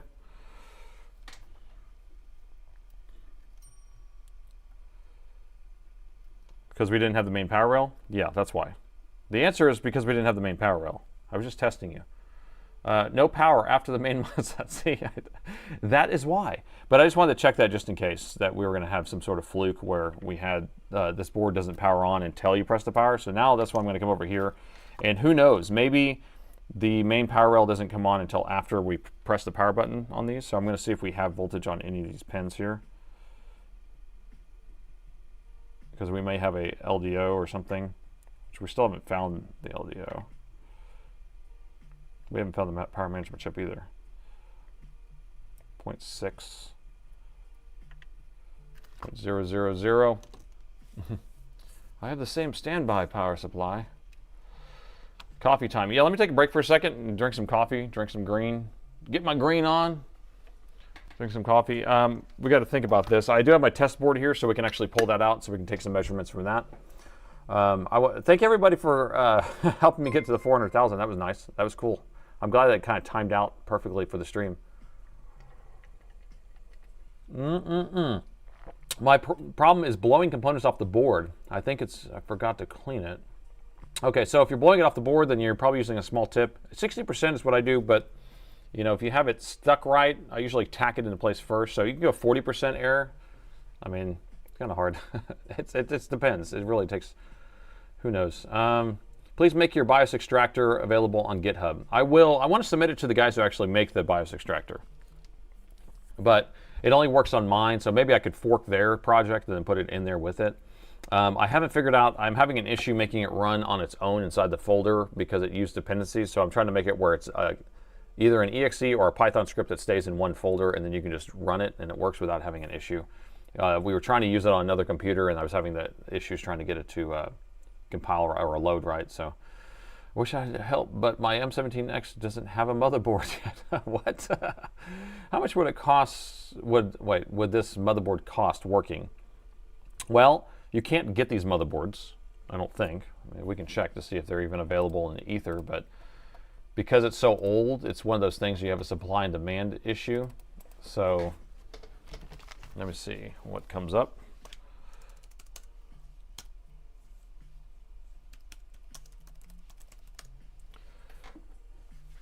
So on the bay, that's not the right board. That's not the right board. This is the right board. No, is that right? Yes, this is the right board. So someone has one for 179 bucks. See, these R2s are not correct.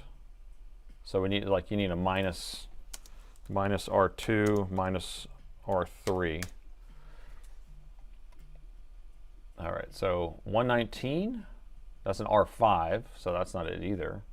M17x R5. So definitely not an R5 either. Oops.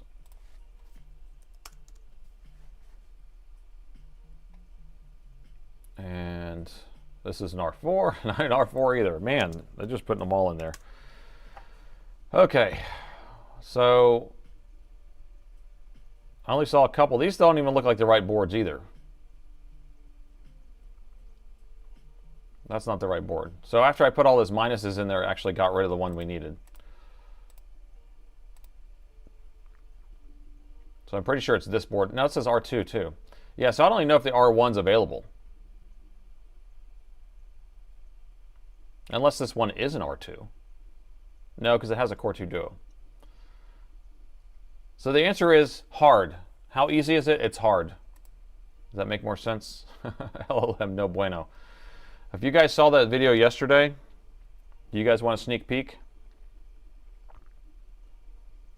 You guys want an answer to the video from yesterday? Or do you want to wait for part 2? Because I have part 2 already filmed. Whoo! You guys. Freaking annoying sneak peek. It kind of ruins it though if I tell you, so I don't want to tell you. But I can tell you this. It is a reoccurring theme of what happened once I figured out exactly what the cause was. Because I figured out exactly why the thing broke. And when you figure out something, the why, then you are, yeah, can't wait for part 2. So part 2, I'll either get it out early next week or by the end of, or for next Saturday. It's going to be either 2. No sneak peek. No, I'm not telling you. But anyway, just telling you that it's a, you're going to be irritated. Okay, Dell fake charger dropped out after this one. Thank you. Yeah, so I don't know if that's what's going on with this one or not, but let's pull the test board so that way we can at least look at that. So here's my, oh my God, my test machine of the same laptop. My same laptop. And what, do I have a note on here? No, something for parts. I don't know if this thing even works. Let's plug it in. Let's see if it powers on. Plug it in. Oh, it does the same thing. Except it's kind of going up and down. Interesting. Interesting. Why you do that? Why you do that, board? Do we have voltage right here? Somewhere? Anywhere?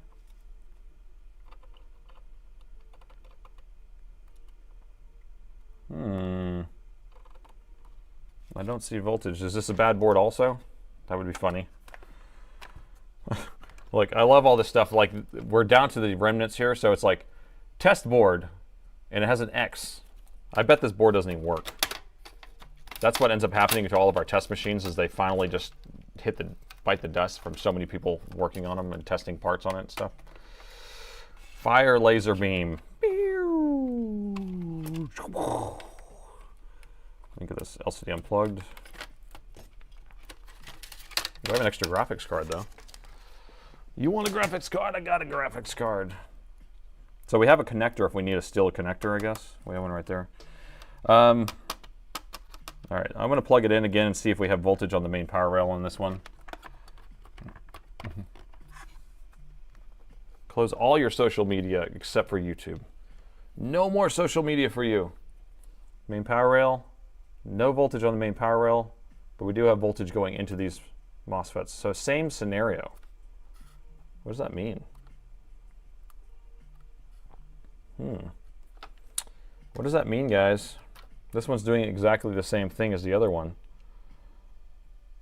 Does it mean it's supposed to do that before you turn it on? Watch it turn out to be the motherboard used as parts board. Yeah, that's what it kind of seemed like, but the thing turned on at some point whenever the guy had it. Now I'm kind of confused. Do I have another one of these boards somewhere? Let me see if I have one of these boards somewhere. I need something that works. Give me something that works, please. Por favor.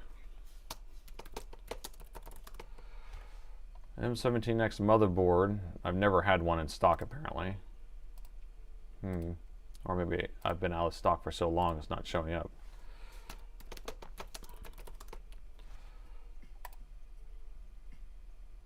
Oh yeah, I did have one. Last time I sold it for $79. When was that? Stock report. Shoot, I had a batch of them in 2019. Whoa, I had a whole bunch of them. And then the last one sold out in 2020. That's pretty good. Yeah, shoot, I had like, it looks like I got a batch of 60 of them, brand new, but they're all gone. You know what would be fun though is to actually go check the shelf, because sometimes I'll have one still on the shelf, but even though it says it's out of stock, that'd be interesting to check. An F415N. F415N. Let me go back there and check. Let me see what location that is. Z13. All right, so I'm going to go to Z13 in my warehouse, F415N. If I'm not back in 5 minutes, just wait longer. F415N. F415N. All right, you should be able to hear me. That would be funny if we have one on the shelf that we can use at least for testing. But I don't, because I don't know the power management chip on that, because that's where I would be going next, but I cannot find it. But we're going to have to find it at some point. F415N. I need to pay attention to what I'm doing here. Z13. Z13's over here. Okay. F415N. F415N. And the slot is empty. We do not have one. No, no, sir. No, sir. No, sir. Okay. And all right, so we need to get down to the finding of what the chip that runs those MOSFETs are. And I don't think it's a BIOS issue on these, because BIOS doesn't kind of do anything. It could be an LDO issue. Could be the linear voltage regulator, for sure, But I don't know. I don't know. Because this board's doing it too. I did not expect that one. I did not expect that. Apparently it has. Apparently no one has a PMC. Is there, I mean, do you think a board would not have a power management chip? It doesn't make sense to me. All right, let's figure out if these gates are tied together. Let's jump a MOSFET. I don't care. I mean, we're gonna have to make something happen here. Let's make it rain. There's no short on the board, so we can jump a MOSFET and see if it turns on. All right, we can make it rain if you want. Make it rain. Because there's no short, right? So concurrence with that. So I can tell you right now, it's not going to hurt anything. It shouldn't, because I haven't found a short yet, except that we have 120 ohms here and 2 ohms here. But maybe this is supposed to be 2 ohms. We inject it here. Maybe this thing takes 2 ohms to run that. Okay, I'm fine with that. So if we basically jump this, so we can put a wire across it, properly calibrated, of course, and then we power it on, it should just like go. We could do it with a power supply instead, and that way we can, you know, be a little more, you know, controlled. And yeah, what do you think about it? We can use tweezers. I always like to use tweezers. I'm a big fan of tweezers, jumping them with tweezers, because then you can turn them off pretty quickly. But anyway, short here, no short there, okay? And then let's just check to see if the gates on these are connected. Gate and gate are connected. And are these N channel or P channel? I guess we would know about when we plug it in.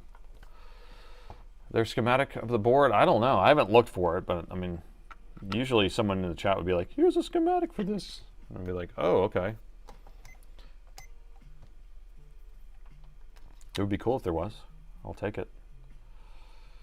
All right, so we have 20 volts here. We have 20 volts here, which means that we have this is off at 20 volts. This needs to be pulled low to turn on. And then we have 20 volts here. No? What? I thought we measured that as together. Do we have bad MOSFETs? What if it's just a bad MOSFET? Interesting. Do we have a short on the gate? What?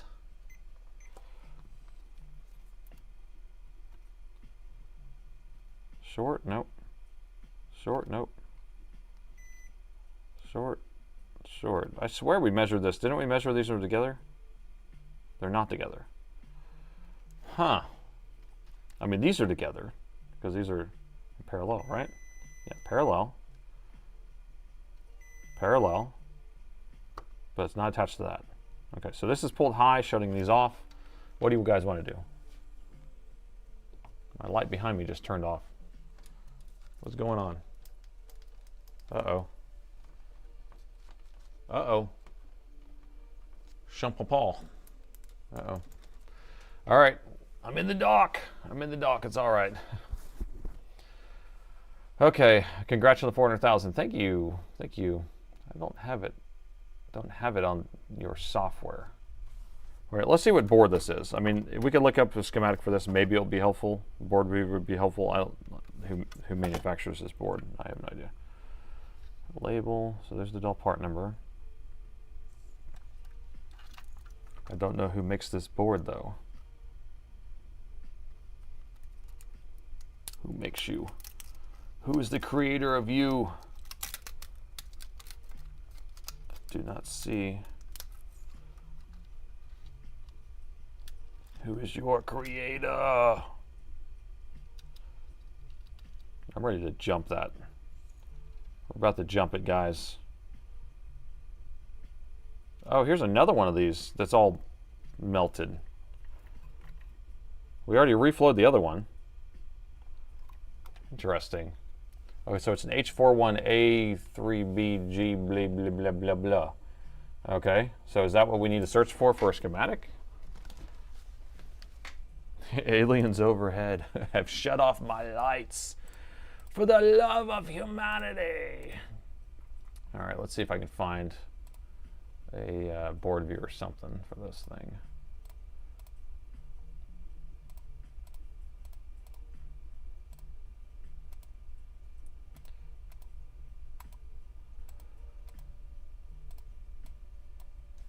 What is going on here? Okay, well, I don't have access to that server anymore. That's no good. Okay. Well, I can't search there.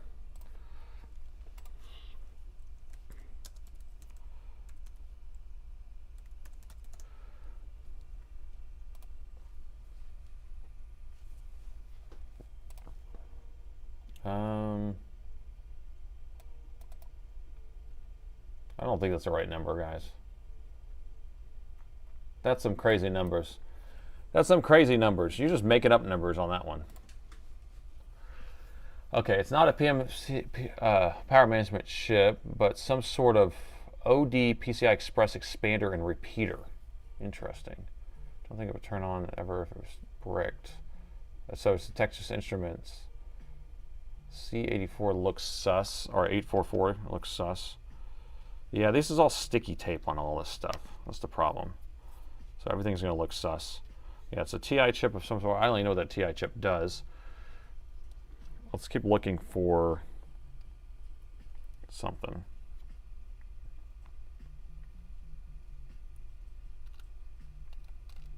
And I guess we can measure around the board more, because I didn't measure everywhere for shorts. God, I can't even see my meter. The lights, it's so dark over here now. It's not driving the gate. Yeah, I don't know if it's driving the gate because I haven't found a power management chip, so it's driving me nuts. I can tell you what it's driving. If it's driving something, it's driving me nuts, but it's not driving the gate. Don't know if it's driving the gate. Just going to measure some of these capacitors around here. See if we can find an area that has a little bit more of a short. But I'm ready to just jump the front MOSFETs. It won't be the first, and it won't be the last time I've done that to turn the freaking board on. All right, let's do it. We're going in hot. So we're only going to do it, I'm going to do it in split screen because, for science, you guys are going to want to see the spark of love. So here's the spark. Now I'm only going to jump the first one first because, I mean, it could just be one of these is bad for all I know, right? Because we have 20 volts here, 20 volts there, so that's high. So that's shutting these off. But this one's low on both of these. Meaning, if I do the wire, then I guess that could work too. The owner's in chat. Hey, where you at? What's the owner's name? Chris. Which one are you, Chris? See, Chris, put some hearts or something on there. I can't. It's hard. There's too many words. Too many people. Need to find the owner. Oh, the owner. Ah. Chris, we're about to do some raw dog in here. The sparks of doom are about to fly. The sparks of doom. W owner, come on. Chris, I agree with you. Vintage laptop taste is a taste to admire. Please find PU4 somewhere near the DC jack. Okay, so before we do this, they want me to desperately. It's desperate. So you look at here, PU04. Is that corrosion there? No, that's just boogers. Booger juice. All right, so near the DC jack somewhere. We're supposed to find that. I'm going to flip it over. PU3. It's a Maxim chip.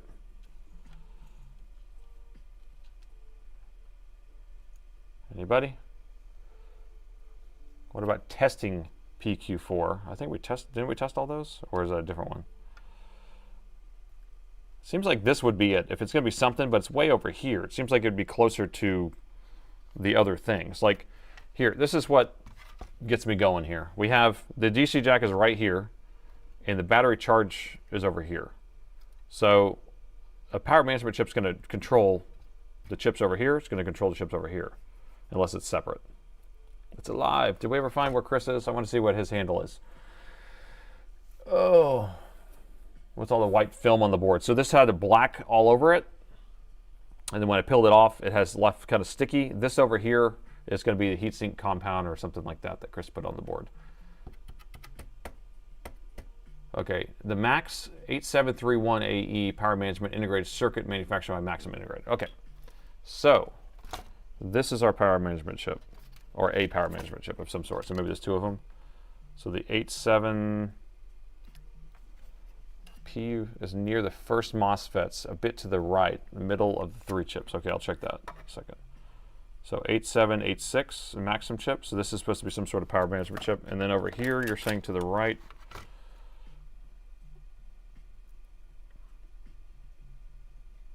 PU. I don't see any. PU4, this guy. God, so I'm gonna clean this. This is gross. It looks so boogery. Looks so boogery. Yep, I previously said that 3 times. You guys, there's so many words. Here, you want to see how many words there are? It's like my screen is filled with words. And I don't like words. I don't like them. Jim, she's dead. All right. So what is this? What are you saying this PU4 is? Looks very simple, whatever it is. This PU4, 2, 3. Wait, no, the 3's on the other side, is the big one. And then, so on the other side of the board, there's a big PU3, and then we have PU2, 4, and 5. And then this is just goop on top of here. It's boogers. Don't worry about the boogers. Nothing to see here. Words are hard. That's right. Words are hard. I still have not seen Chris's handle. Somebody say Chris's name for me so I can see which his name is. I wish I could just highlight it. The guy, the owner of this laptop. I'm trying to find what his note is. There's so many words. I read books. I do. Yeah, I read. I usually read 4 physical books a year, and then maybe like 20 or 30, 40 audiobooks a year.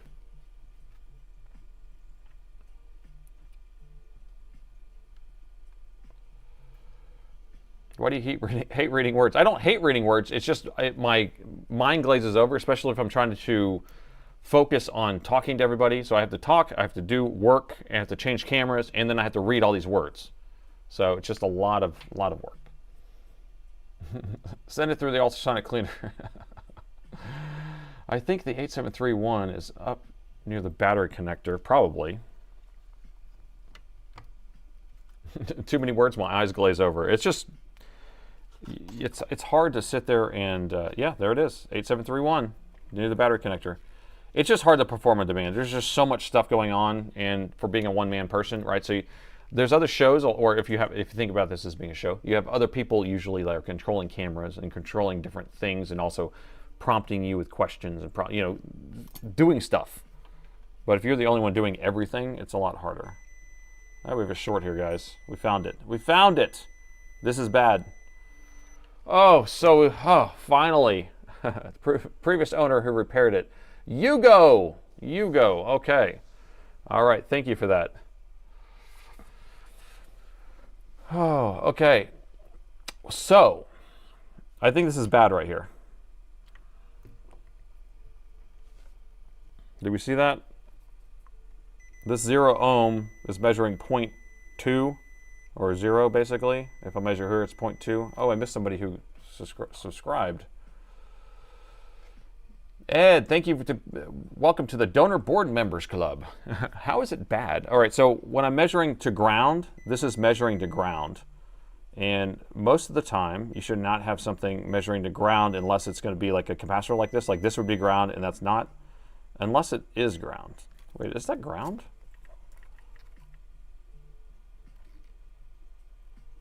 Oh, man. It is tied to ground.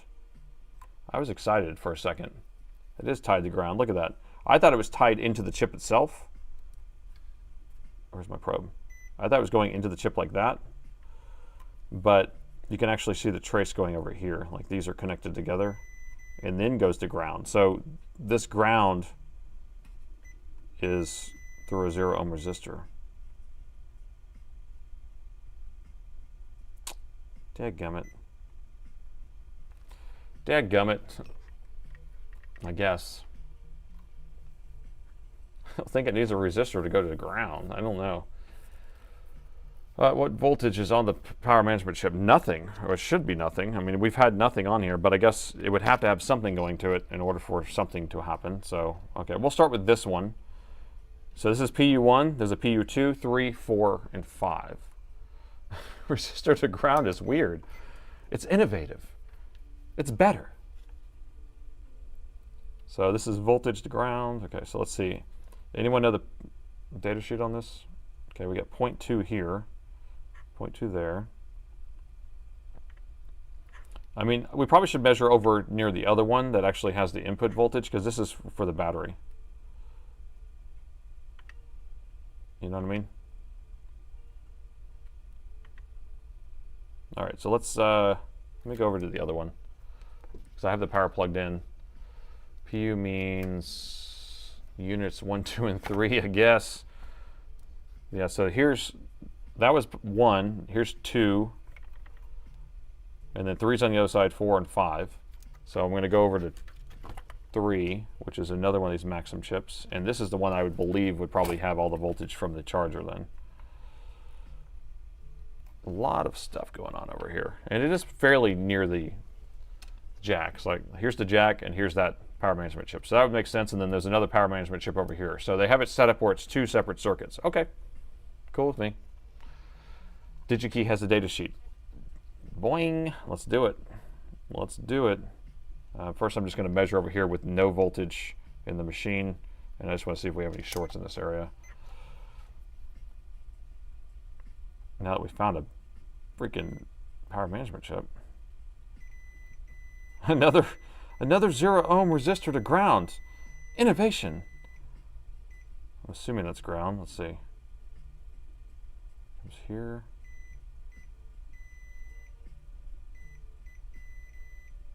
guess. I don't know. Why are they being so innovative with this ground, 0 ohm ground?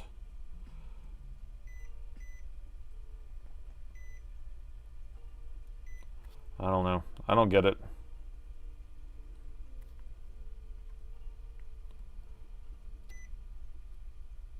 All right, so nothing's measuring shorted there.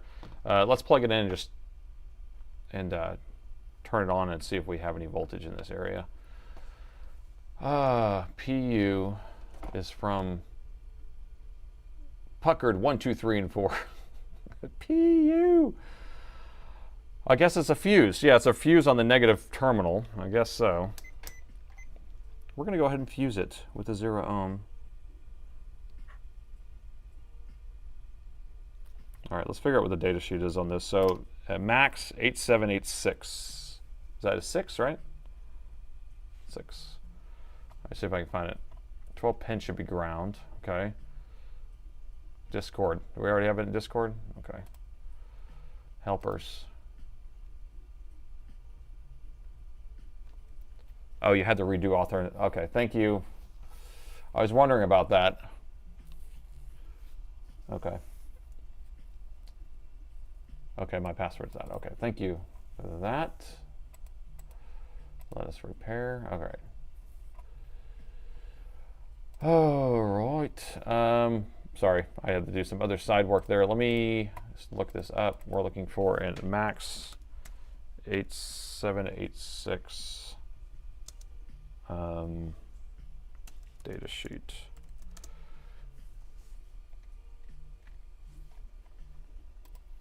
I hate this one. I hate that website. Give me a better website. You said it was on DigiKey?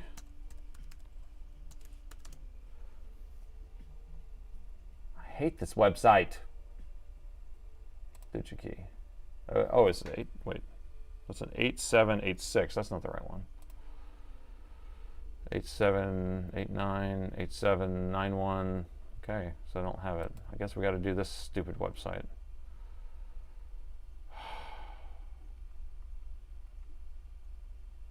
Eight 784.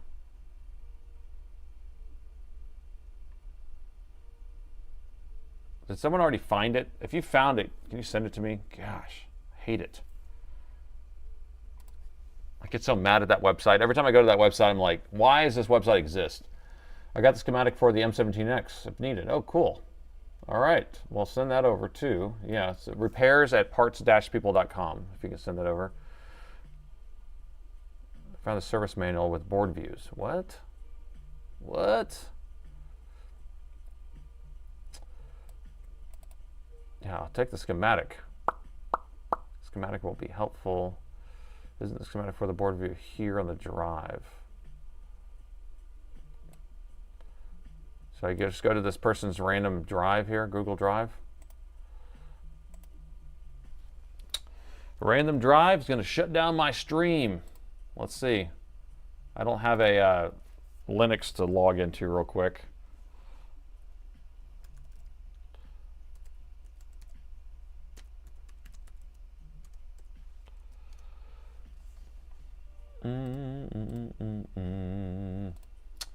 I don't know.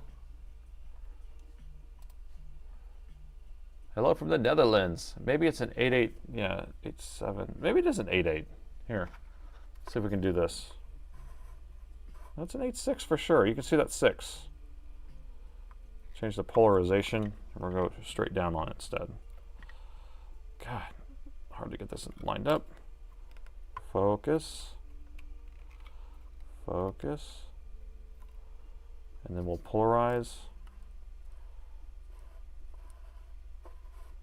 So definitely 87, 86. Concur? 6, 7. Yeah, some random Google Drive would be great. Oh, I know. Someone's going to send me some random schematic in the email too. So let's see. Let's see. Anybody sending it to me yet? No. Got all these other emails. I don't want to answer all these emails. Not gonna do it. Got a message from Dragon Balls.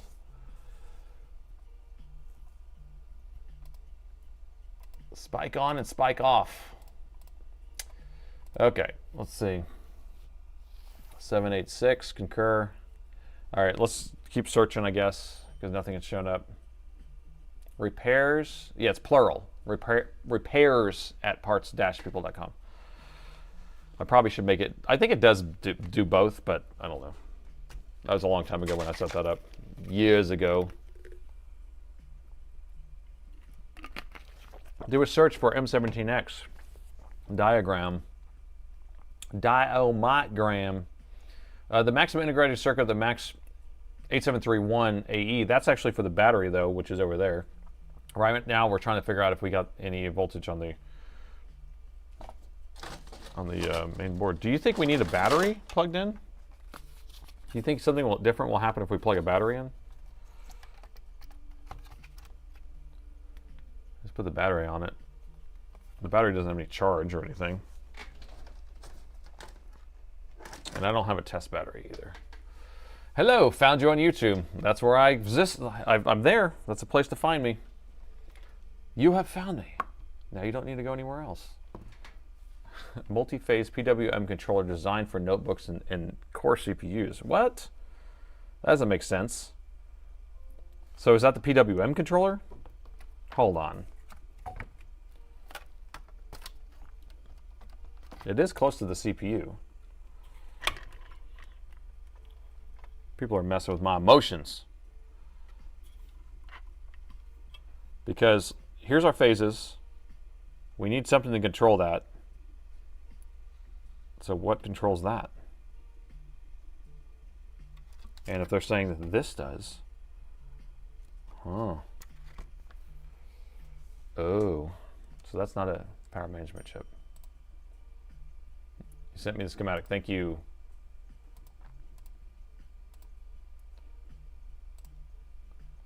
Yeah, so that 86, so that chip is actually the PWM controller for the CPU. That is no power management chip.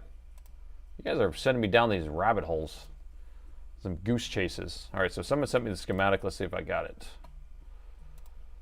Ooh, got it. All right, let me see if I can download it. Save as.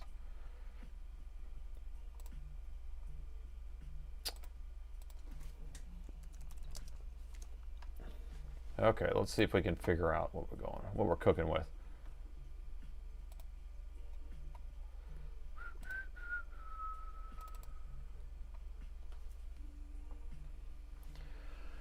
Okay, NVIDIA SLI, so everything's connected to this. Core, dual core, 35 watt, 55 watt. Hybrid graphics, so it has hybrid SLI. So we want page 49. Page 49, where are the page numbers on this thing? Page 49.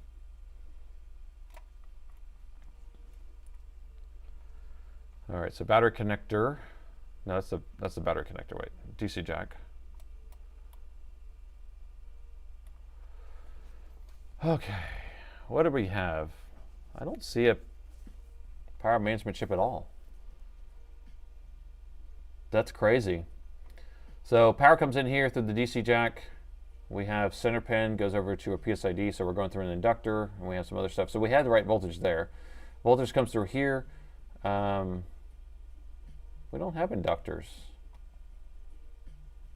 These MOSFETs. So here's our, where's our 4 MOSFETs at? 1. This is PQ3938. But I don't see 4 MOSFETs.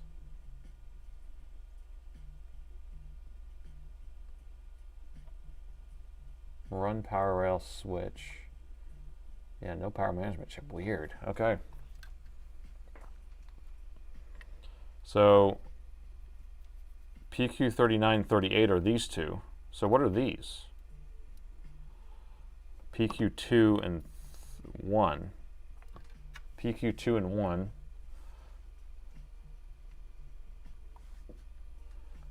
I see small ICs, so maybe it is the ICs. Yeah. So where's, okay. So they just skipped these, right? So I guess that's what this thing is where they're like, okay, well, we're either going to put these there, inductors there or not. They didn't do that. But where does it? Let me search for PQ2.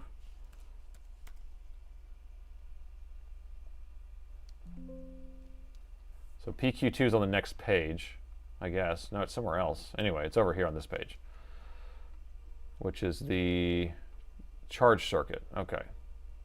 So if we come over here, so this is the second set of MOSFETs right here, coming from DC and SS. All right, it's coming over here. Here's our current sense resistor. So we're getting no voltage here, and we weren't getting any voltage past the other ones either. So what controls these gates? The gate's right here, and it ties back over here. So there's nothing actually turning it on is like a loop back. We might just have bad input MOSFETs.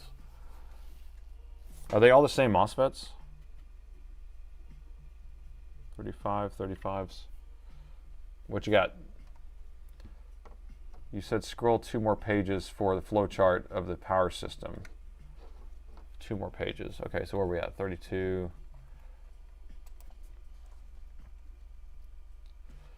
All right, so 39 is where I started. Here's 39. No, wait. I thought we started at 39. That was 49. Flow start. Flow. I'm not the best at reading schematics in general, guys, so do not learn from me, I can tell you that. What is this? That's the DDR5. I think there's something weird with those MOSFETs because, like, if we go back to, what was it, PQ38? PQ38. Right here. We have 20 volts here. So our 20 volts is coming here. We got 20 volts. It should turn those on, right? And then it comes out here, the DSS, but it's not turning on.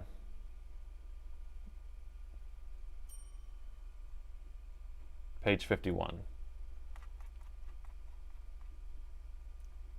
Page 51, okay. All right, so we have 240 watt. That's what I have plugged in there, which is good, or 9-cell battery, power source. And then we have, comes over here, we have an LDO, power's on this 5, 3.3. There's a 15 watt, interesting, or a 15 volt. Oh, I guess for the battery, because the battery must be 4-cell. No, it says 9-cell, weird. That'd be weird if it runs at that voltage. What voltage does the battery run at? The battery's 11.1 volts, so I don't know why it has that. Oh, camera, sorry. I'm like sitting here looking at this other stuff. Thank you. Thank you for reminding me about the camera. Okay, so we don't see the flow chart. So here's the flow chart here. So we have 240 watts coming into this area or battery. So your power source, and then that's going to tie straight over to the core. But then we come over here and we'll energize this, and this. And then there's an LDO that's going to run these other ones, or run this one, I guess, an LDO that runs this one. This one, I guess, creates an LDO that's going to power these.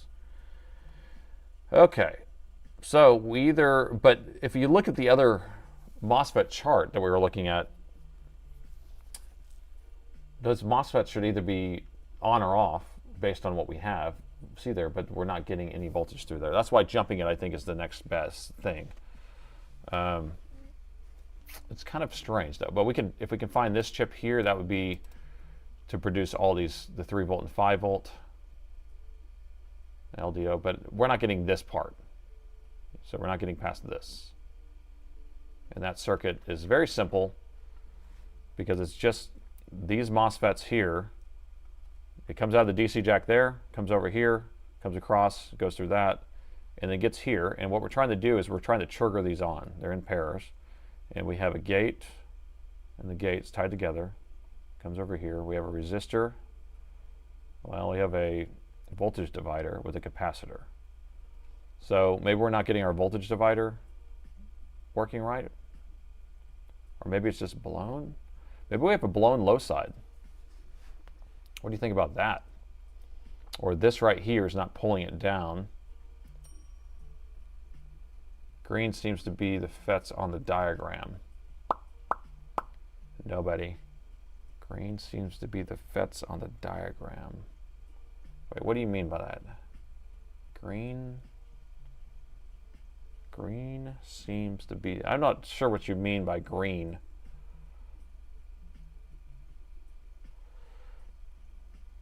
But what I'm trying to figure out here is that why we're getting 20 volts on this point. Right? So we either have this not turning on or it is turning on when it's not supposed to. Right? So DC in, it does this circuit here, AC on. AC off, we're missing, this is all cut off here. Someone blocked this thing out, but there's something here. AC off, so when AC off, it's pulling this low, so maybe it tells it to not put 20 volts there. So PQ56 controls them. Yeah, so PQ56 we need to look at. Now, the voltage divider here, we'll just check to make sure we have these resistors proper, and then this turns it on and off, so we might be able to force this thing low or high or whatever it needs to be, and then that would trigger this on. Now, if I'm reading this right, it almost seems like when you turn it on, it tells the thing to do it. And that's what allows the current to flow, or something like that. That's almost what it looks like to me. This is weird, totally different than what I'm used to. So my brain's gonna have to kind of process that. Because there's no power management chip. Normally there's a power management chip doing all this stuff. But very logic driven. All right. So we're looking for PQ56 and PR172, 174. Just to take some measurements there. Okay, so PQ56. PQ56.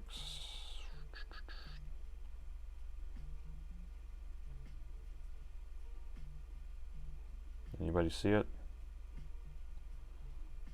56. I'm like looking for it. I need a board view. PQ4. Pre-UFI laptops. Oh, UFI. Well, there you go.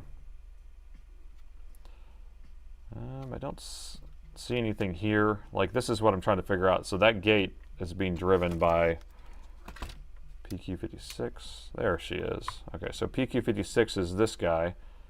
And then there's our 72. So here's our voltage divider. So let's make sure we have resistances proper on those two, and then see what voltages we're getting out of that. So we have 42 on that one, and 66. Is that ohms or kilo ohms? That's ohms. Let me go back and look. Should have been 240 and 47 based on what this says. Now we are in circuit, so if we're measuring across the 172, we're also getting this thing in parallel, and we're also getting some other stuff in parallel.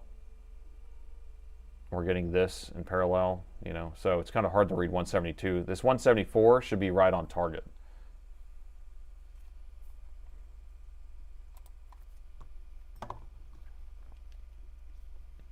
I took out the CMOS battery, so I don't think it needs a CMOS battery to start. So 174 we said should be on target, and it was more or less.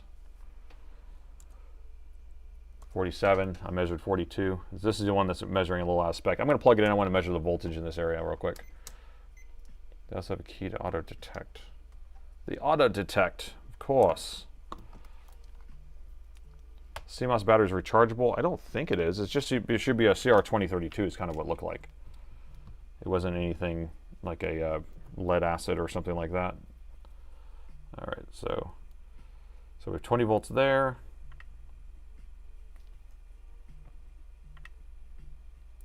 Okay. We have 20 volts there, 20 volts here. So I'm assuming that you guys can see this. This is a voltage divider, so this should be the 20 volts high right here. And then it's going to go through this resistor and come back to ground. But then we have, if this thing's on, I'm assuming it's allowing it to get the 20 volts over here also. Right? Or something like that. Or off. So it's giving that path.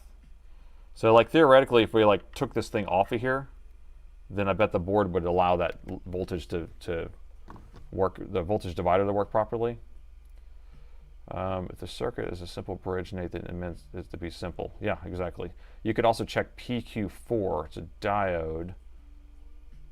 SOT 23. PQ4, SOT 23. Is that on the other side of the board?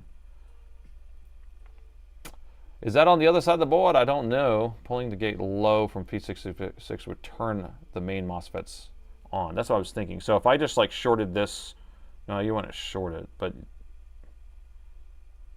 if this doesn't, oh, I'm trying to think about this. Like my brain is like, we have to. If I go back over to the schematic, right here, we're measuring 20 volts. We're measuring 20 volts.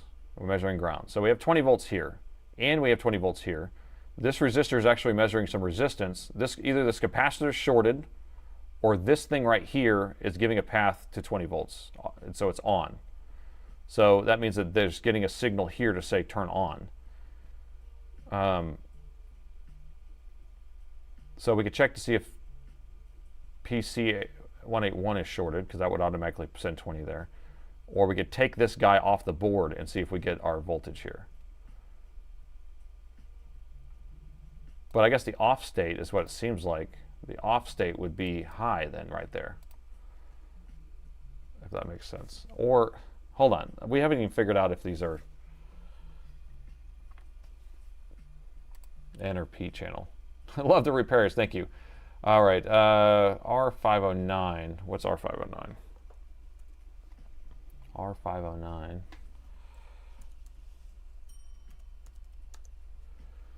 R509, that could be floating, you think, or something, or blown? So R509 is a 0 ohm, and that's connecting our power button or power on. So keyboard, something, and then power AC on. And there's some circuit under here you can't see, it's covered up. But that could be not connected or blown, it's a 0. What'd you say? If the gate is 1, but MOSFET is off, the MOSFET is bad. That's assuming that these are in-channel or P-channel. Which one? Check the platform hub or controller hub. It's the laptop's power management. Platform controller hub. Okay, we'll have to look at, so they actually have a power management chip. All right, so are these are P-channel, right? Oh my gosh. I can't get it in focus. Why? Are these P-channel? They ended in 5, so I was assuming they were P-channel. So a 4835B seems like a P-channel.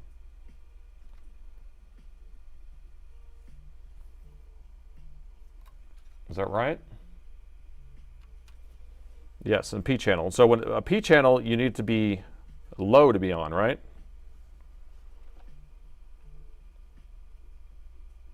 Or high. No, you need to be high to be on. God, my brain always gets them backwards. So whatever it is, whatever it takes. P needs power. It's too old, too obsolete. Oh, 1,100 viewers versus an Alienware machine. Who will win? Oh. Need negative to switch it. So if we put it to 10 volts, it should turn on, right? So right now it's blocking it. P is lazy on. Dell acquired Alienware in 2006 in May, and then they started. This was the first one they produced on their own. Gate on, P FET low. Okay. So we need to make the 20 volts not be 20 volts, like 10 volts or something like that, and it should turn on.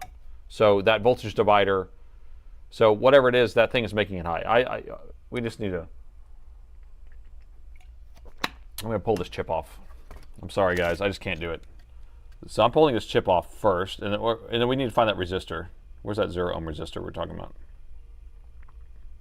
Where's that 0 ohm resistor? Where are you at? What'd you say it was?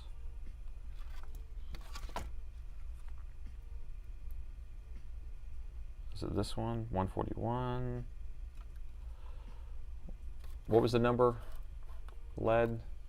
So it's 507 or something. 509. R509 is what I was looking for. I just want to make sure that that's not blown. R509 is right here.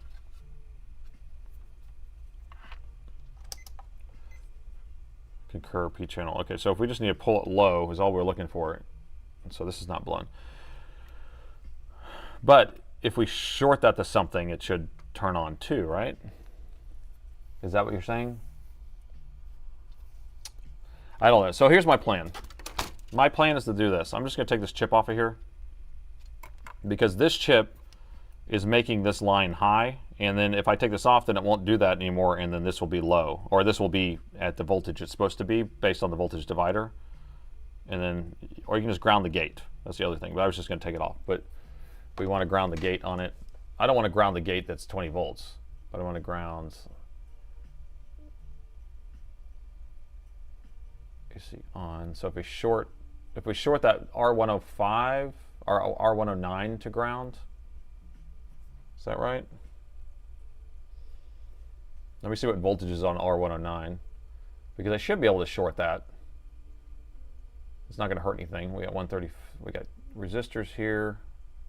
There's a capacitor there, and we have some secret components on this side. Okay, I don't know. Or I take the chip off. Take the chip off, or I think pulling it's safer to me, and it takes 2 seconds, so I'm just going to pull it because I just don't know what I'm shorting out by doing that.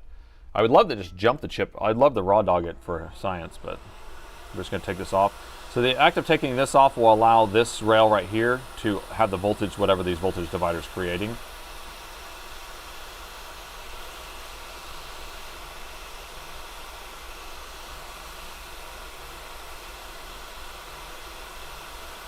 Pull it. Pull it. 450 degrees, 60% air. Getting hot. All right, so pin 1 is there. Pin 1's the mark on that. I'm just kind of paying attention to that before we pull it. So it does look like it's going to be easily able to go back on. I'm going to put it in a place where I don't lose it. We'll put it, where do I want to put it? Put it right here. Okay.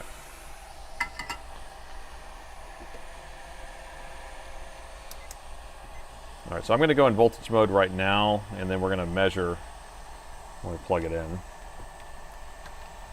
Because we should actually, the board should actually start powering on, theoretically. This is my theory at least. Or we're going to have something go boom boom. Something will go boom boom. All right, you ready? 3. Make sure it's not too hot. Not too hot. Okay, ready? 3, 2, 1. Hey, we're pulling current now. All right, so we're supposed to have 3.2 volts on this line. And that's what we were looking for. So pulling that chip off kind of bypassed the protection. Who needs protection? We'll just pull it out really fast if it starts to have an issue. We don't need protection. Okay, so 20 volts here. Now we have 3 volts on this gate, which means we should have 20 volts here. Good. And then we should have 20 volts on our main power rail. Good. Good. 20 volts on our main power rail does exist now. So now we're going to come over here and measure our 3 volt and our 5 volts and all those other lovely rails. Work with less parts. Nobody needs those parts. Nobody. Nobody needs those parts. Okay, so this coil has nothing on it. There's no voltage there. This one has nothing on it. Do I have a good ground? I better have a good ground. I mean, we're sitting at a good resting current now. I do like it. I do declare. This one has 0.05, so I found the 0.05 volt rail. If you need one of those, we got one. This one is no tengo nada. No tengo nada. What do we have going in? Oh, no, we have 5 volts. Weird. So it's just measuring. Did I get a bad ground? Well, we have 5 volts here at least. Weird. Weird. What's this? Shoot. Ugh, no Sparky. I'll reset this again. No Sparky. Better ground. Let's do this again. All right. And what else?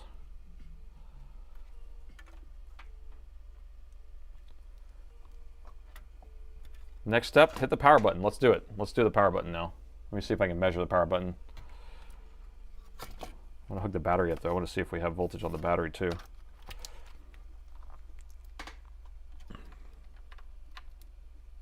.01, 0.04. We're going to start charging the battery. The CPU, I'm not powering it on yet. I don't care about that right this second. I just want to see what it does here. So, we got something. We got one light on the battery now. Go, go Power Rangers. Go, go Power Rangers. Okay. Yeah, we're doing this in stages. We're not really plugging in everything yet because I don't know if we're even getting everything yet. So we got that. The power button's right here. Let's measure the power button now.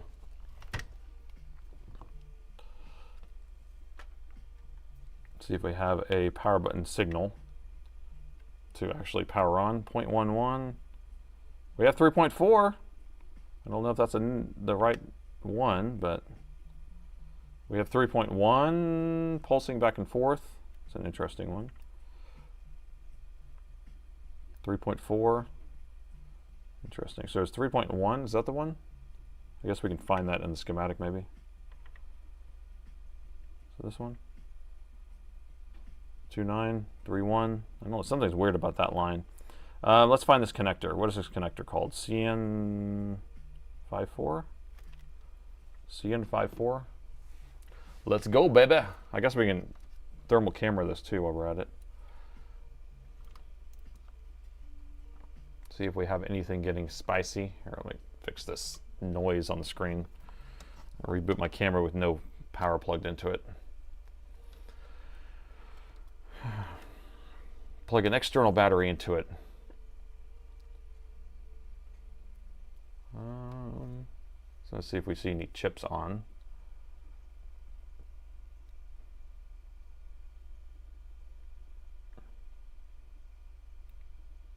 See anything on?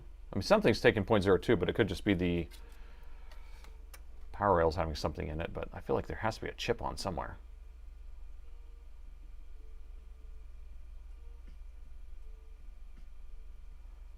Presuming the battery is bricked. I don't know, there's lead acid batteries. Okay, that chip's on. There we go. We got a chip on. That is, where's that? This guy right here is on. Nice. We like things on. Something. That's the only thing I see on. All right, what was I doing? I was looking for something.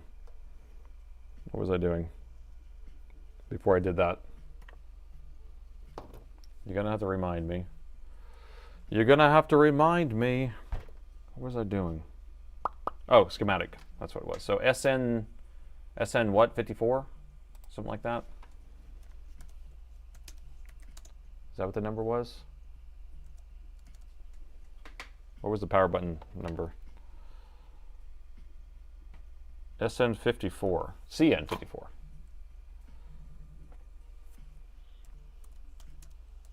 I just want to see what the power button connection is. CN54.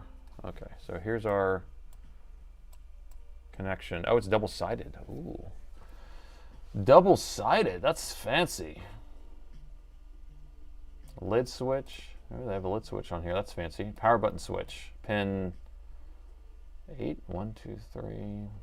Pin 8. Power button. Power deck. What's deck? What's power deck? The switch is 8 though, so it's the 4th from the edge from pin 1 side. I don't know what the deck is.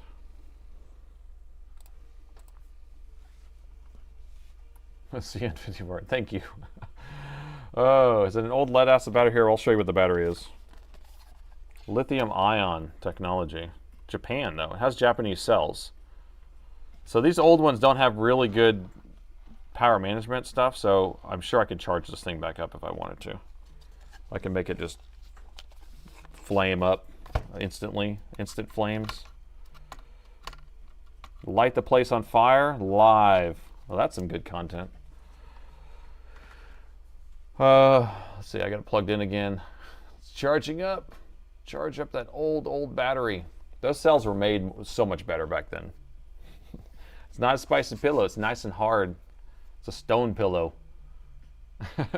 Fix it for science. All right, I think we're getting closer to this board working. So let me come over here. So I think we were saying that from this side. Wait, pin is 15, 16. So from this side, and then number 4 down. 1, 2, 3, 4. That should be the power button. All right. That's good enough voltage, 3.3. And then next to it was deck, power button deck. So I guess that might be the ground. So let's short these two together. And the board is powering on. I can't believe I saved another laptop. All right, so I pressed it. We don't have anything in the board at all, right? Power button decoy. Oh gosh. But we. Okay, detection, power button detection. Oh, so it's a loop back instead of going to ground. Oh, power detect, power depression, power signal. It's an internal motherboard schematic control signal, typically found on laptops such as Alienware's. Sounds very, very AI answer, but thank you for that. Okay, so we're getting something. I don't know what we got, but we got something. So let's put a CPU in there. So we have our Core 2 Duo P8700 socketed, and here's pin 1 on this side. We'll just drop it in there like that. And I don't know if you're supposed to do this, but I'm telling you, anybody who's worked on these things know exactly what I'm talking about. You stick it in here and you don't just turn it, you like press down while you do it. And that's something y'all do. I've always done that. I've always done that. And then we'll put a RAM stick in here too. Should we put the video card in here? Look at that video card.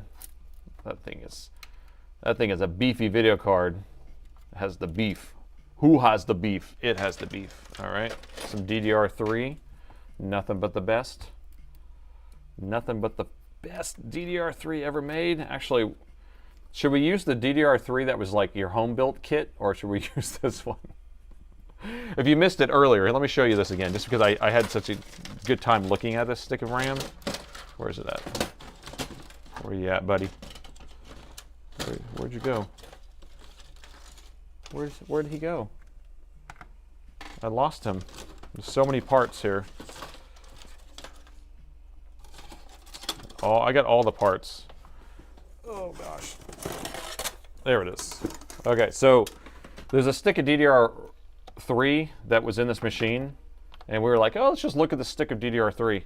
It looks like someone built it at home with a home build kit, because all these resistors are crooked.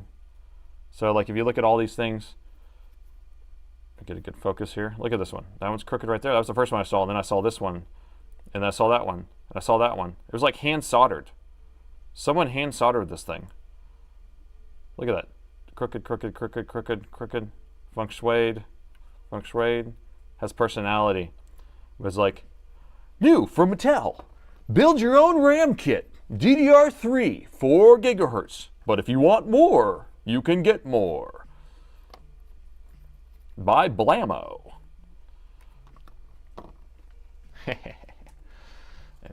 Anyway, that's manual rework. So which one should we use? The home build kit or this aftermarket sketch kit? Or mine. I have a whole drawer of them. I would say I have a plethora of RAM. This is DDR3 right here. DDR3? Although, do I have regular DDR3? These are probably DDR3Ls. A lot of these are Ls. Loser. Loser. Yeah, these are all Ls. L. Here's some regular. 8500. Some 8500 Epic. Your RAM, please. Yeah, here's some regular 12600, 4 gig Samsung. So here we go. This looks like the same stick. I'm not going to get it mixed up though. Here, I'm going to write on mine so we don't get mixed up here. The old PP, put some PP on it. So PP on that, but they look the same. So my stick of the same type of RAM does not look like a home-built kit. Well, there's some feng shui in there. Look at that one. Yeah, look at this. Some of these. But compared to his, this is a 10600. Oh, it's a 12800. I don't know if this thing even takes 12800 though. Yeah, DDR3L is low power. It came out later. Now, supposedly it will clock, it'll work still, but so we'll stick with my RAM in there. We just want to see if it pulls any power. We just want to see if we're making headroom. Now, why taking a chip off the board? Did it fix it? I don't know. I don't know, and I don't care, as long as the thing turns on. All right, let's get on the thermal camera here. We want to see if the CPU gets hot. Are you going to do it? You going to do it? CPU's right here. Keep an eye right there. The GPU's over here. Keep an eye right there. Crikey. All right, and I'm going to see if I can short out this stuff here. Could use the keyboard to power on. Could keyboard be the... Wait. Could keyboard be the issue for power on? Well, the keyboard is a separate thing altogether. So this power button connects right here. The keyboard connects right there. So it's not part of that. It's a separate thing. But here I'm going to power this on. I just can't see. Can't see what I'm doing. So we got 1, 2, 3, 1, 2, 3, 4. So it's this one and this one. Okay, powering on. Oh, amp. I like it. CPU, GPU is on. Ooh, it's spicy. It's spicy. That was hot. That was hot. Okay, so we took that chip off the board. Do we need it? I don't know.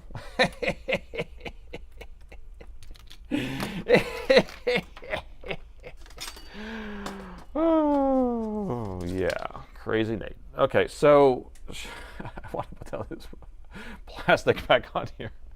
I don't want to put all this plastic back on here. So this board was coated in all this plastic everywhere, but I feel like I probably should if I'm going to put it back in the chassis because I don't want anything to short out on something else. So we get to do that. Where does this go? I don't know. This doesn't make sense. Do you have a replacement chip? No. I don't think the chip is bad. That's the thing. I mean, I'm sure other people in the chat would agree. I don't think the chip's bad. I think it's getting a signal, a weird signal. Because if we go back over here, so we're going to go and explain what we just did. What was it called? PQ. What was the PQ number? Does anyone remember? PQ 56 or something? PQ 56. Yeah, so this is the circuit here. Okay, so let's go over it one more time just so everyone kind of knows what we did to make it turn on. DC jack is here. So it has positive coming out these two sides. Well, it's two positives, two negatives, and the PSID pen. The PSID pen is the communication line between the charger and the laptop. So at this point, we're getting our 3.3 on our PSID pin, so that's fine, or 3.1. And then our power line right here, we had 20 volts. It came all the way over here, went through this little circuit, which was they just had a pass through, no inductors. It energized this, still had 20 volts, still had 20 volts, still had 20 volts. It came to these two MOSFETs, had 20 volts on these lines, had no 20 volts coming out, so it wasn't coming out. Well, this thing has a gate here that had 20 volts on it also. So these things won't turn on until it has lower voltage. And so in this case, it actually needed 3.3. Well, this gate was actually tied down here, they're tied together. It comes over here through a voltage divider. Well, this voltage divider is basically a 20 volt line going through a resistor, another resistor to ground. So if you take the ratio between those two, you do the math, 240, 47, you add those together, then divide it by 47, then you'll figure out what voltage you'll actually have here, 3.3. So you should have 3.3 right here, automatically. But what you're not having that is because if you come over here, you have a MOSFET here that was turning on. and allowing this to flow through here. So it's basically patching 20 volts across, coming over, and then putting 20 volts back on this line. So no longer were you having 20 volts only coming this direction. You were having it come through this direction. Well, this is being turned on for some reason, and maybe we could have just taken this resistor off of here, or maybe we could have shorted this to ground, but basically it was getting a signal here that was telling this to turn on, and then from one of these two signal sets. So I don't know. So maybe AC off, maybe it's found something it doesn't like, it says turn off, I don't know. So that's what we're still trying to figure out, is if this machine's actually working all the way. Well, what I did is I just took this thing off of here, so therefore there is no path to get over here, so therefore it has to do the voltage divider. It has to do the voltage divider right off the bat, so therefore it puts the 3.3 right there and allows this voltage to get to the output of that. Does that make sense? Hopefully that was clear. Okay. Did you check 181? No, I did not. But we know it's working because 181 we were thinking like, hey, there's another way that 20 volts could get to this point, is if it went through here through a short. Well, since we took this chip off of here and we're getting 3.3 across this, that means this is not shorted. So it's no longer getting 20 volts to that point. It means it had to come through here. Whether this thing was shorted and bad or it was getting a signal to tell it to turn on, we don't know. Still don't know.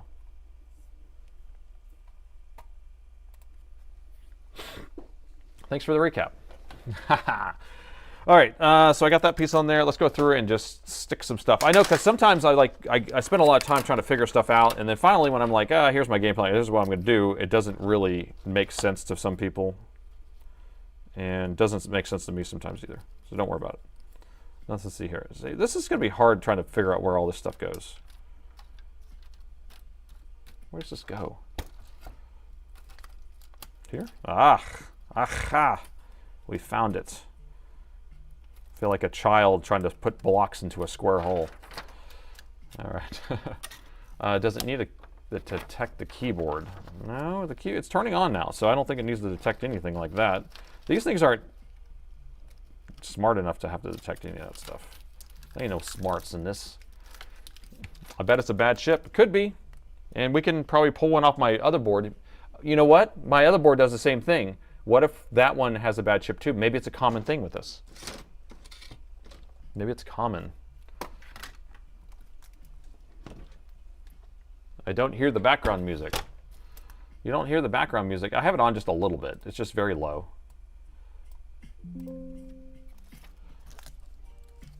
I'm using the still Liquid Metal Dreams. Or that's the design. Yeah, they time it out so it breaks, and then you have to buy a new machine. They're evil geniuses. All right, so let's put this in here and see if we can get the picture I can't believe. How much time do we got? Where are we at? 2 hours and 51 minutes into this stream. We have power, I can't believe. Oh, we have power, but it doesn't mean anything, actually. It means less than you think. Just like having picture doesn't mean something sometimes. DDR, double data rate. Okay. So we won't put everything on here, but we want to get enough stuff so we can actually get a picture on the screen. Did it have a signal into it? You know what? Did we not check that or not? The answer is I don't know, and I don't care because it's turning on now. No, we'll have to check that actually, because we could actually check the line, the R506 or 509, because that was a 0 ohm resistor, and it would still have a signal on it right now. Right now. Okay, so screen's plugged in. We probably should use a CPU. I don't know if we need this or not. Do you think we need the GPU? Watch for the magic smoke. Do you think we need the GPU? We'll put it in there just for kicks. And then I'm not going to put the pad. There's a pad on here. I don't know about that. But then at the same time, if these pads are too thick, then it needs a pad in order to pick that up. So I don't know. That's making my brain hurt thinking about it. This pad, you want to put a pad on there like that? That doesn't seem right to me. What does HTTP detect do or derive from? I don't know. It's a dual Maxim laptop. This thing does take 2 GPUs, yeah. Here's what I want to do. I'm just going to screw this on here. We'll deal with this later. NVIDIA Northbridge did not have an integrated graphics and requires a discrete. Oh, so it doesn't have any. Oh, right. That makes sense. Okay. Paste on it and test. And the heatsink. So I'm going to put this on, screw it on, and then I'm going to take it back off. If that's okay. Because I want to see if it's actually making contact with the CPU. We're going to use our dentist drill here. Because it's faster. It's built for speed. Built for speed. Okay, so now we're going to undo this. Bzz. Bzz. Okay, let's see if it is making contact. Not really. So it's definitely mashed a little bit, but it should be a lot flatter than that, and it should have been pushed and spread a lot more. See how it's just barely made a pressure? So I think these pads are too thick in order to use regular heatsink compound, and that's probably why they use the pad. Isn't that right, Christopher? Isn't that right? All right, so temporary, we'll just do this. We'll stick that on there. I'm okay with it. It's not going to hurt anything. We'll just do that just because we want to make sure we have it cooled off enough. But I think we're going to repad this thing to get the right thicknesses, right girth. We don't want too girthy. Bzz. Bzz. Pad on pad. And this one's not biting. I think the screw fell through or something. Can't get that one to bite. No bitey on that one. All right, so this has an NVIDIA chipset, so it doesn't have integrated graphics like they were saying, so we have to use the graphics off of here, but it is integrated on the board. So we got those hooked up. All I want to do is power this thing onto the screen now. I think we're far enough along where we can get a picture. I can't believe. PTM it. We'll put some PTM 7950 on this. Who's the mod?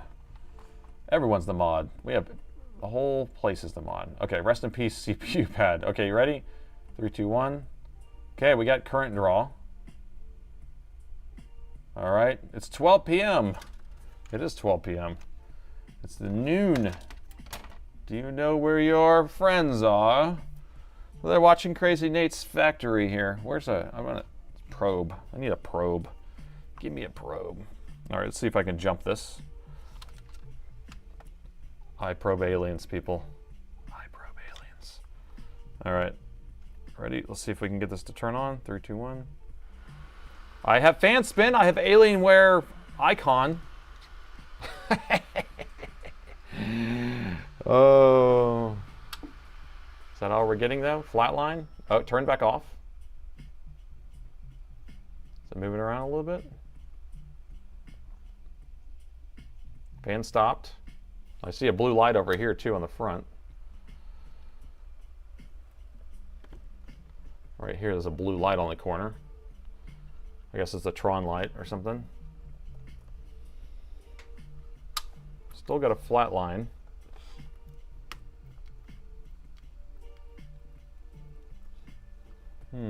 Might need a BIOS, might need a CMOS. You're right, it might be beeping right now telling me the CMOS reset. Let me turn it back off.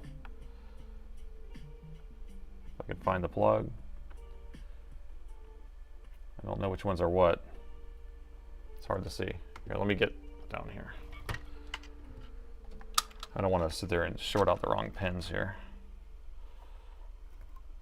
Okay, so we're going to do 1, 2, 3, 4, 5. I'm going to hold that down to shut it off. I don't have a CMOS battery in here. A lot of times on these will basically turn on the first time and won't post because they'll tell you CMOS battery is dead even though I don't have one in here. But then if you turn it off and then turn it back on, it will turn on the second time. Plus I have 12800 RAM in here. Can someone look up in the manual if this takes 12800 RAM? DDR3. I'm not getting it to turn off. Oh, microscope, sorry.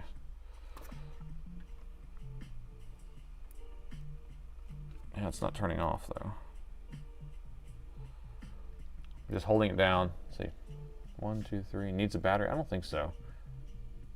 Okay, there we go. It did shut off. That's what we wanted. Now I'm going to turn it back on. It should get picture the next time around. It's back on. It should work if it's going to work, people.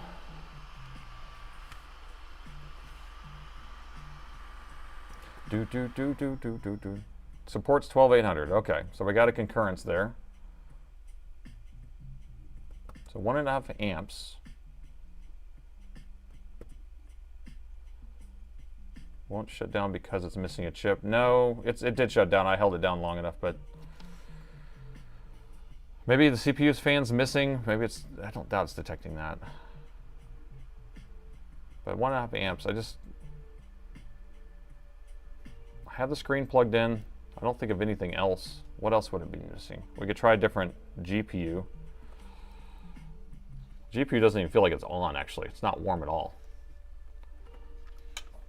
The GPU fan's on.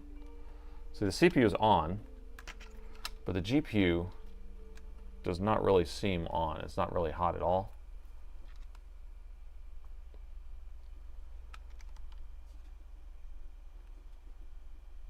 The CPU is definitely spicy. We got some spice. We got some spice. You see my reflection? Hello, hello. Hello, hello, hello. Yeah, I got an LED on in the corner here. And we have the light on here. All right, let's assemble it a little bit more, I guess. I don't know what else we would need to get a picture. We could also try putting the CPU fan in. I don't know, it shouldn't matter about that stuff. I mean, I could put, we have another graphics card out of this other machine. On it too. Let's see if I have that graphics card. So here's another one of these machines. This is my test machine, and it only has the second GPU. It doesn't have the first one, but I don't think that matters which one it is. I need a screwdriver though. It doesn't need 2 GPUs. It wants 2 GPUs. No, but we could plug this one in instead. Just switch it out. That's what I was thinking. Officially takes only 2 gigs or 2 4 gigs, depending on the RAM. So I only have 1 stick in there. Is that not good? Do I need to put a pair in there? Is that what you're telling me? Does it only work in pairs? I mean, it probably, you know what? If it is a quad core, is it a quad core CPU? Those things only, they need to have both sticks, I think. Okay, PC3 10600, PC3 1066 or 12800. Try 10600. 12800 can cause a black screen. Oh, sorry. Oh, counterweight. I moved my counterweights out of the way. Here, let me prop this up. There we go. All right, we're gonna switch RAM. Let me go to 2 dual channel. It's messy here.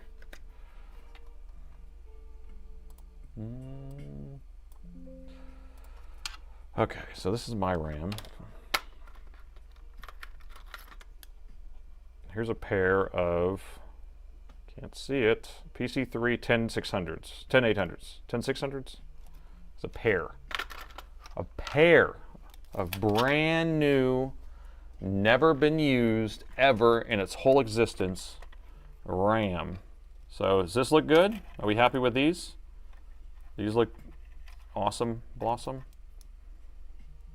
2 gigs. I love that they're 2 gigs. I love that they're PC3, not L, and I love their 10600s.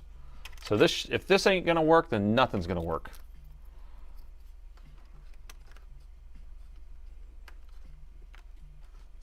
Do you have some sims? The good old sim modules? Yes, please. Yes, please. Yeah, these weren't your build your own kits. Maybe I'll plug in the CMOS battery while we're at it. I don't even know if it's dead or not. That's why I hate plugging in dead CMOS batteries, because it makes things worse. Not made it home. You got this, girl. You got this. Thank you there, Chris. I'm trying. You get this in the hole. Get in your home there. Okay, there we go. Measure the CMOS battery. You wish I would measure it. Gosh, people, you put me to work. You make me work so hard all day long. So hard all day long. Okay, so let's measure this.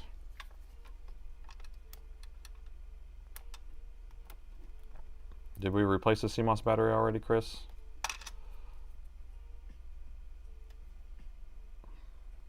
CMOS battery is flat, so it doesn't matter anyway. It's dead, deader than a doornail. So the battery's flat or dead. So having it in is worse than having it out. I will tell you that. It's only 17 years old. 17 years brand new. 17 years, you're a senior. Okay, so we got the other RAM in there. I like that better. I like this other RAM better. So let's plug it in. Let's plug it in and see if it turns on. LED light code. Now this is gonna have a beep code. Maybe we can plug in the speakers. Where are my speakers at?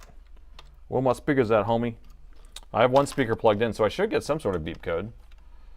I would think. I would thunk. All right. Powering on.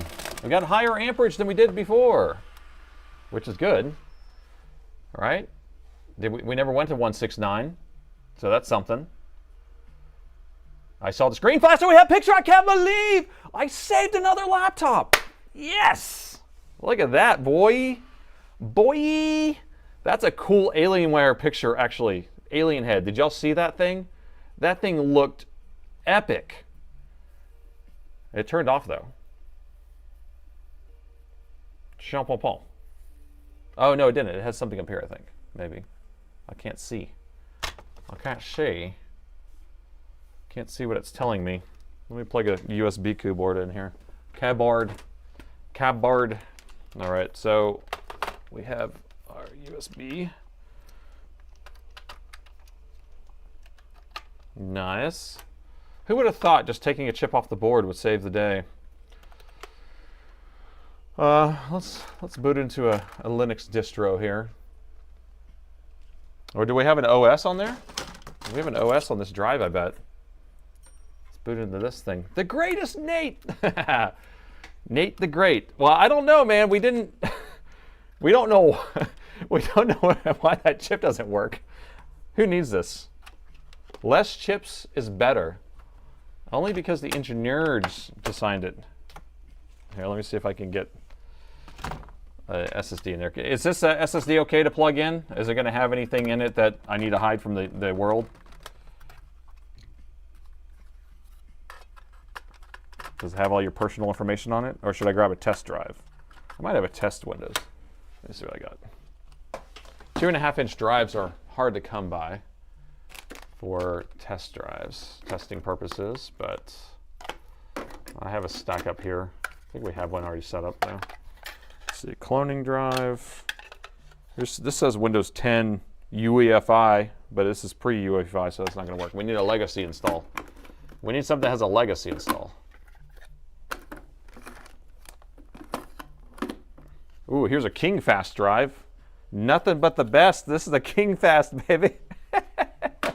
All right, Chris, can I use this drive? Is this cool? We're just going to have to put your drive in there. It's for science anyway. Don't worry about it.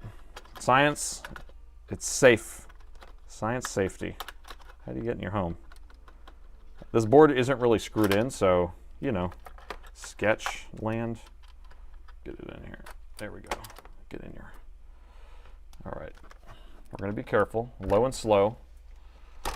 I saved another laptop. Here, I might put a screw in here because I feel like I'm living on the edge by not having screws in here. So, go home with your SSD. We need to put a mechanical in there. I got some mechanicals. Or King Fast. It's King Fast or nothing. Are you too good? Are you too good to go into your home? Okay. That's Adam Sandler, by the way. Okay. So I feel like I need to put more screws in. If I don't put screws in, I'm going to regret it. CPU fan. That's a good idea. You guys are full of great ideas. My brain trust. The brain trust in full effect. Okay, CPU fan plugs in here.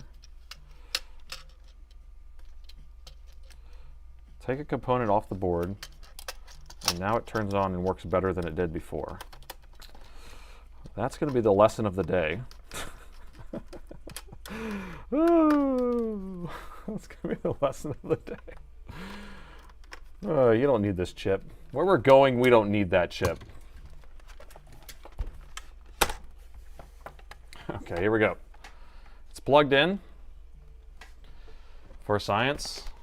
I wish we could make the screen a little brighter. Let's see if I can get this out of the way. There's a lot of reflections on this screen, so it's a little hard to see. All you can see is my shirt. Maybe I'll turn off this light here. Turn this light off. Is that a little bit better, maybe? We'll go dark. We're gonna go dark. See if you can see the screen. All right. Okay, let's power it on.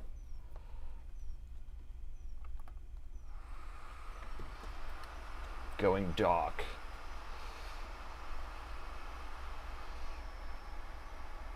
But, Nate, you're professional. Yeah, I'm so professional. Okay. I'm just honest. All right, so we have pictures. Look how beautiful. I love that Alienware. It's hard to see how awesome it looks, though. I really like that look, for sure. All right, starting Windows. Windows 7? Windows 7? Looks very Windows 7. Is it going to have your personal name on it or anything? Nope, booted right up. Installing some device drivers. Let me get a USB mouse going here. Windows 7 magic. Quick, run a stress test.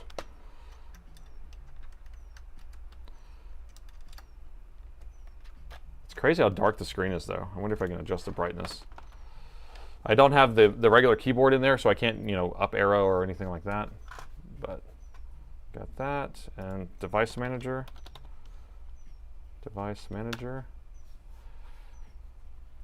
And none of the drivers are installed. So the graphics driver is not installed, things like that.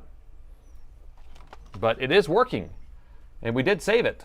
So all I have to do is reassemble it. Now the main other issue is that one connector that kind of got a little melty when I was messing with it, so I'll have to kind of figure that out. I do have my donor board that I can actually just switch one over, but I think we're going to be able to kind of push that over there. And we can try doing this. Hey, don't forget to mod you, huh? No, I already got enough mods. We're good. We're good right now. All right, is that better? Oh, you can still see the picture with all these lights back on. What am I saying? All right, bringing it back to life to the start screen. That is a win. So I'll just have to reassemble this entire thing. Now we can go through and do that. We still have time, 45 minutes, and we can just banter and chat while we're doing that because, otherwise we don't really have time to start another whole machine. And this stream was more about like making this thing going. So let's go ahead and just reassemble this thing and get it all done. Or change out the chip. That's the other thing. Is maybe I want to figure out, like, does that chip, is it getting a signal? What was that chip for? Who needs it? Where we're going, we don't need it. No, I actually am kind of interested to see if we do need that chip for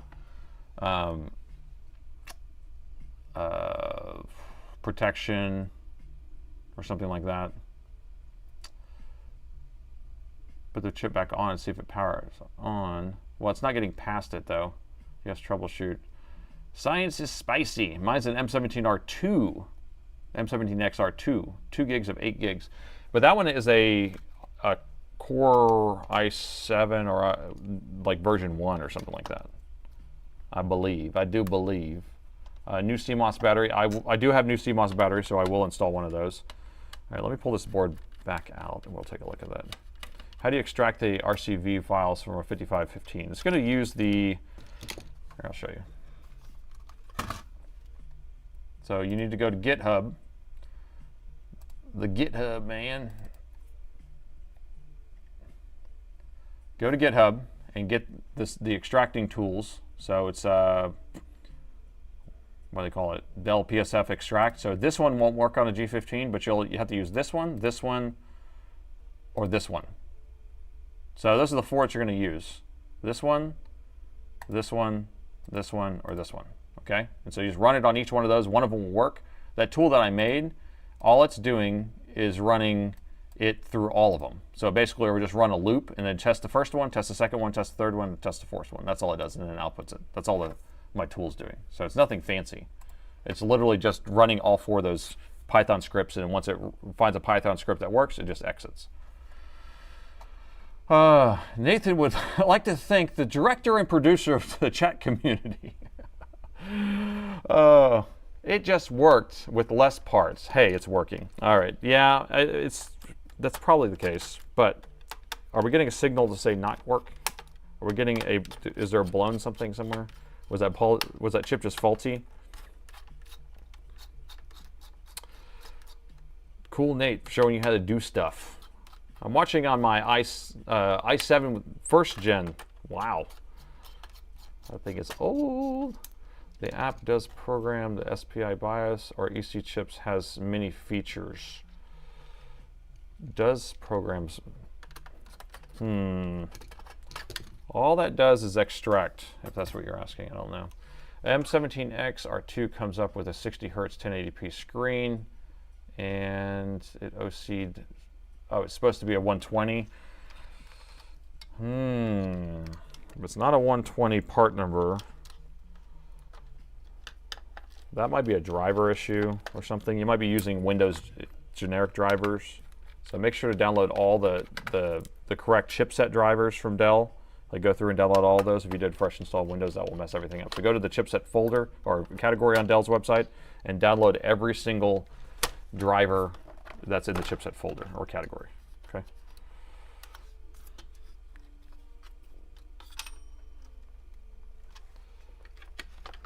Backlight related chipset that's preventing the power.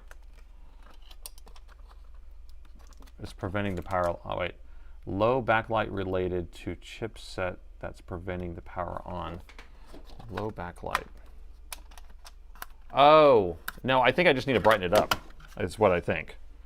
But what's going on is that I don't have the keyboard attached, the factory keyboard, right here, and so I can't brighten it up. I think it will just brighten up just fine.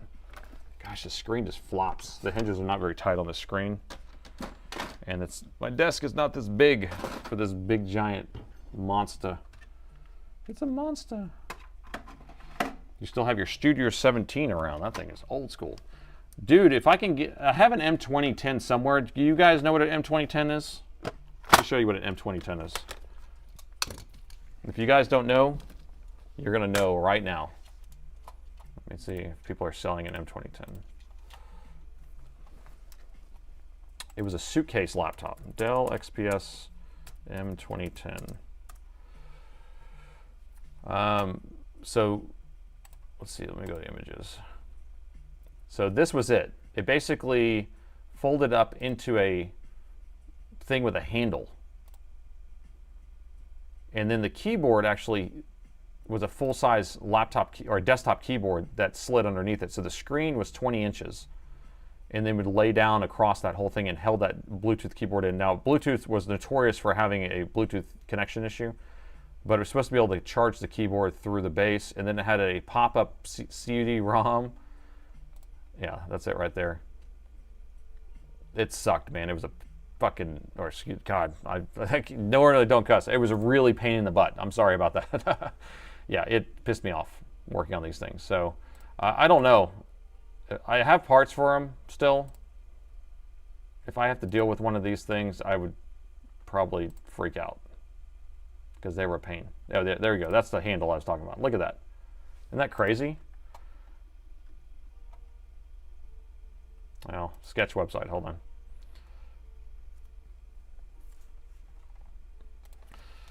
Okay. Interesting concept. Yeah, it was portable-ish. Portable-ish, if that's a word. Yeah, it was an XPS.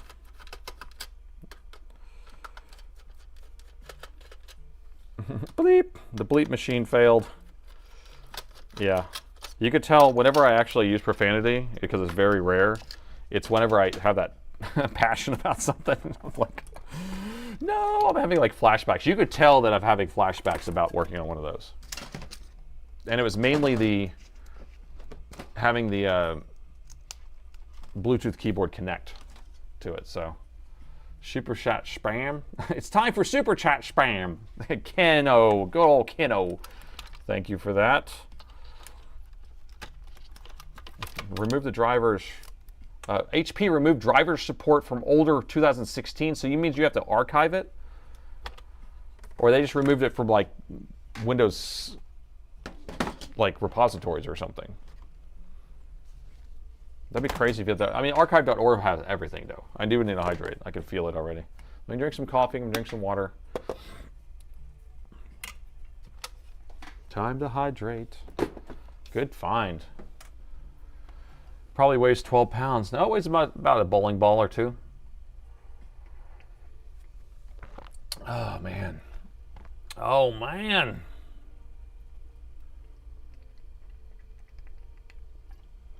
My coffee's still warm. It's not too bad. I support Ken.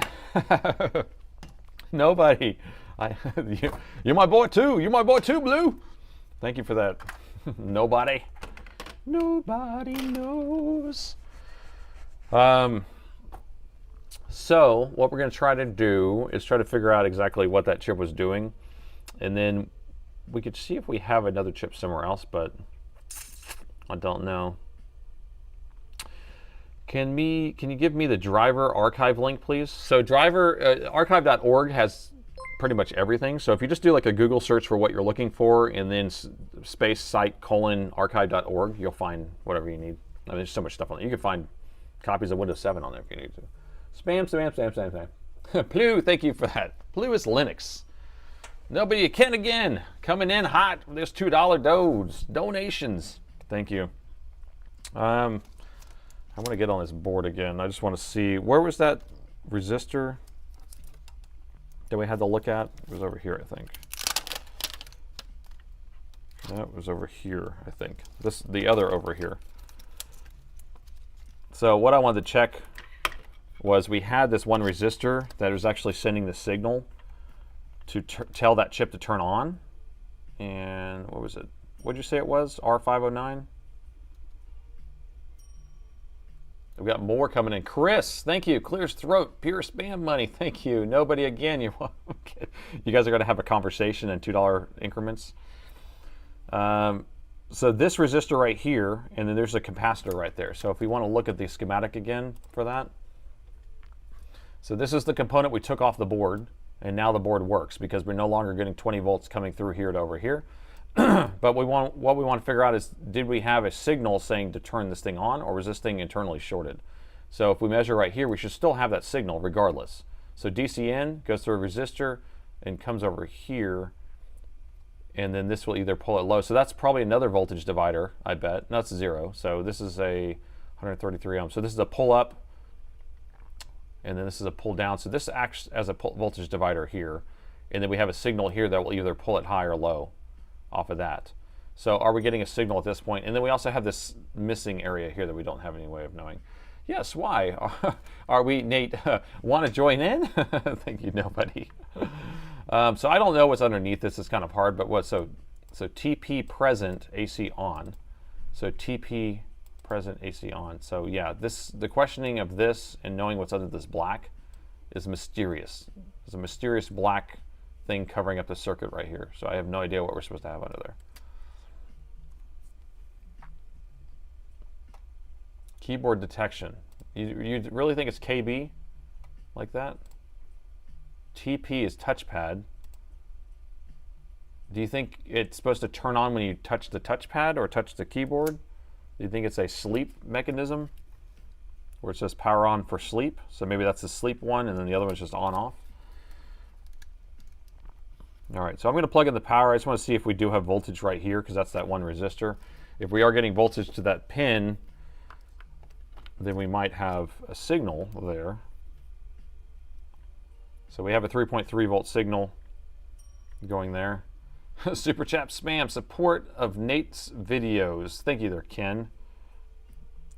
All right, so we have 3.3 again. So we have 3.3 right here coming to this. So that's what's telling this chip to turn on. So does that mean this is 3.3 and this is supposed to pull it down? Or TP diet, KB diet? So this is touchpad and keyboard, right? If that's what you're going to say.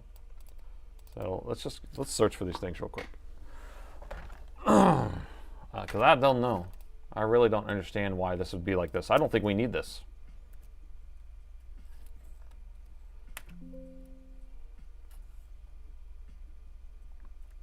So we have an on-off here, so it's a signal flag.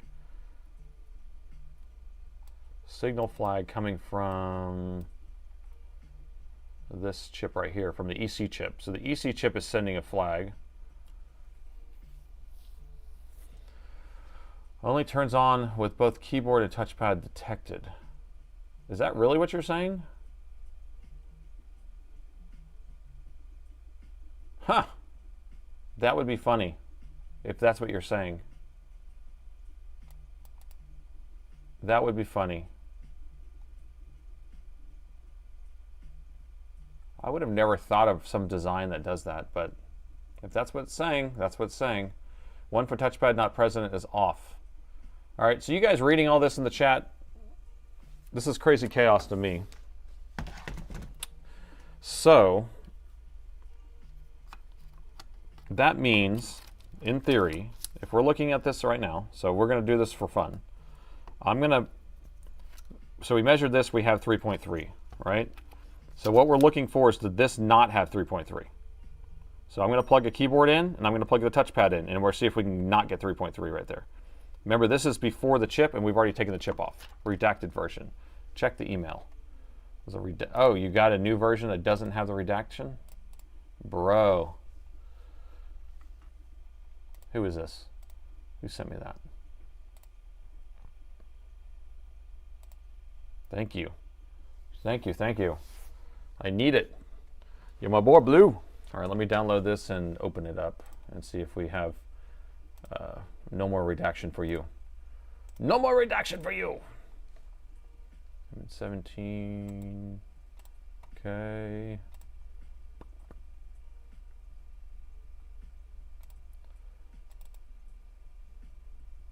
Okay, what page was it? I don't remember, but it was PQ56.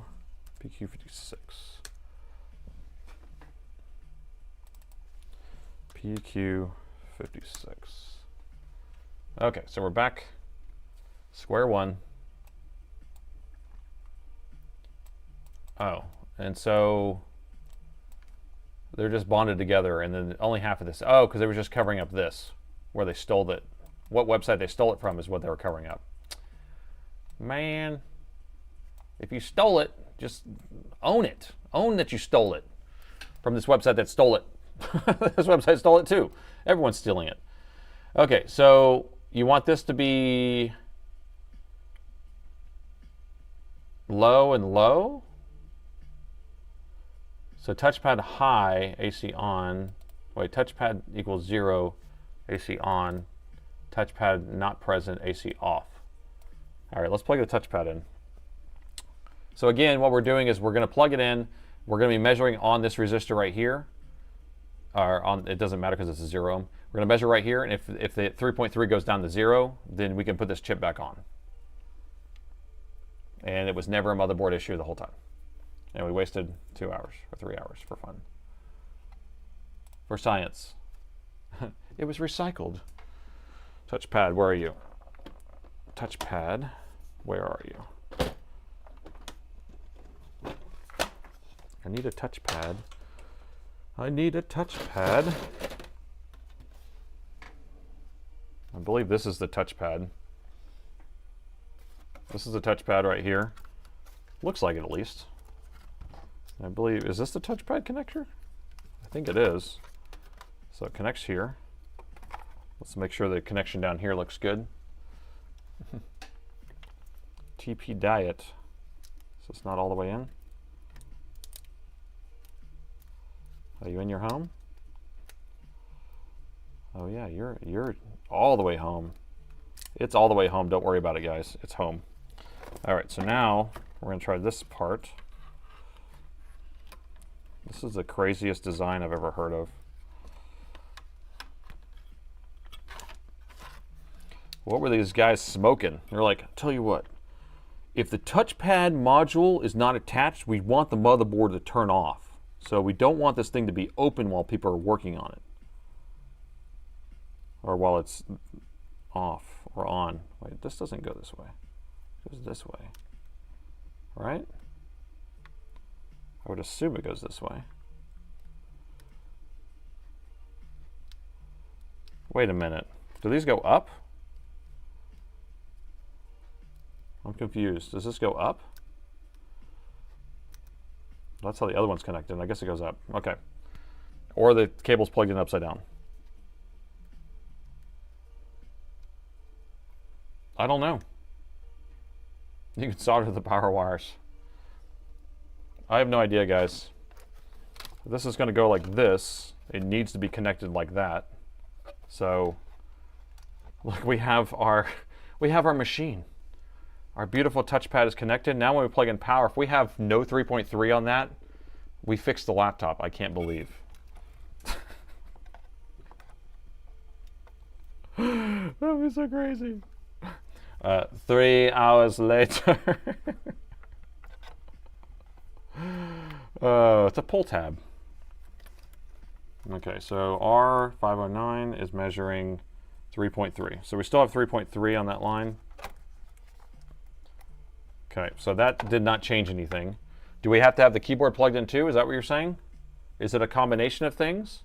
Based on what that schematic said, it only seemed like a touchpad to me, but if we have keyboard, so it's basically saying touchpad AC off. So if we don't have a touchpad signal, then the AC is off. This one, keyboard detect, I don't know, it's still AC off. Yeah, so let's plug a keyboard in. I don't know what we're talking about.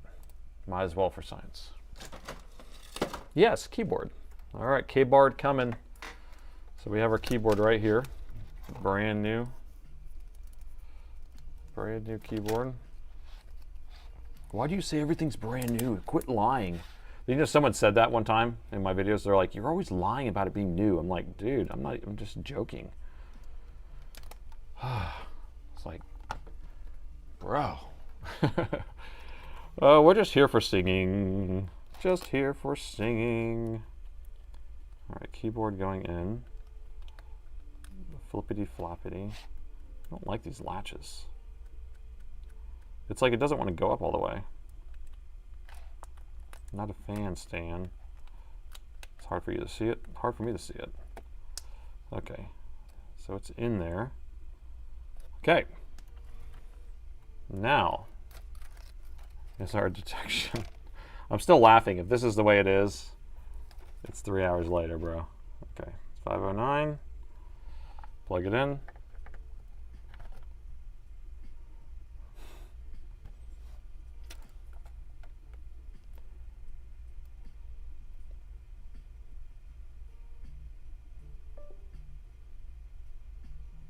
Do you see it? I'm measuring it. It looks crooked. It looks askew. It looks like hot glue. But no, look. 3.3 does not exist on here.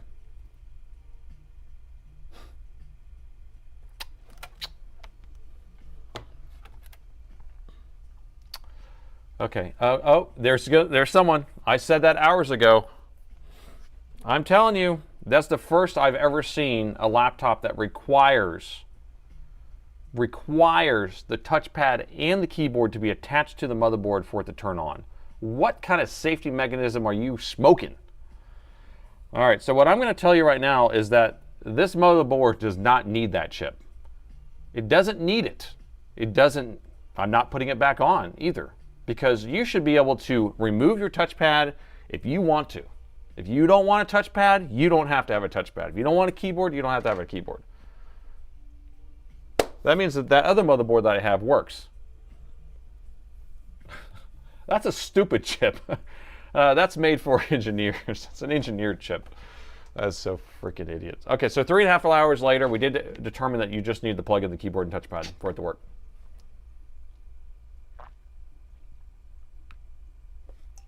Bourbon time? Right to remove, yes. So we're starting a new hashtag. It's called right to remove. And any chips that prevent you from removing components from your own motherboard and your own machine need to be removed right now. Don't. Oh, what a terrible design. Oh my gosh. Okay. Right to remove. Hashtag everyone right to remove right now. Okay, so we'll just reassemble this, I guess. We'll get this all back together and good to go. A day of learning later. One day later. That means I don't understand how my tech didn't do that, but I guess because the touchpad wasn't hooked up just now whenever I opened it up. I mean, if the touchpad was hooked up whenever we first tested it, it probably would have turned on. But it wasn't even hooked up. Why? Because I love anti-repair designs. Oh, Chris, you didn't do anything wrong. Do you hear that? You didn't do anything wrong. What should we do about this CPU, though? We're going to deal with those pads. It's a rabbit hole chip. It's an expensive time. Although it was fun, right? We had a journey. We had a journey. 400 subs later. And we did get 100 and something subs during the stream, so that's good. And hit our 400,000 subs during the stream. That's crazy. Confetti drops from the ceiling. You did it! I cannot believe. So if the AC is off, does that mean you wouldn't be able to turn it on with the battery?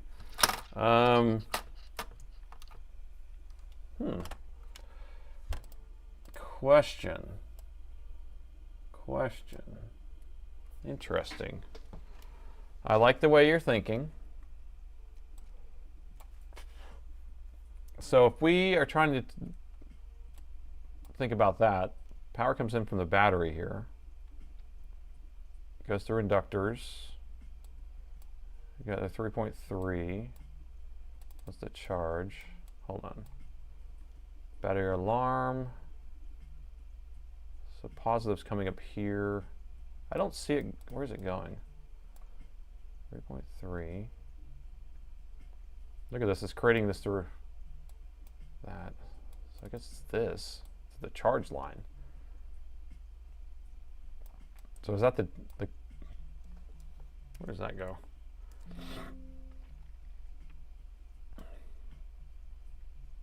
Okay, so it goes over that chip, the 8731, and here's that area of the board, and then here's the current sense resistor.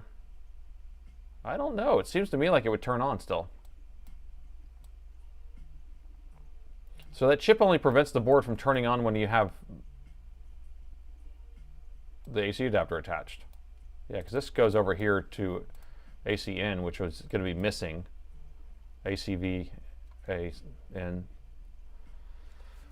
So if we had a good working battery, would it work? Yeah, probably. I'm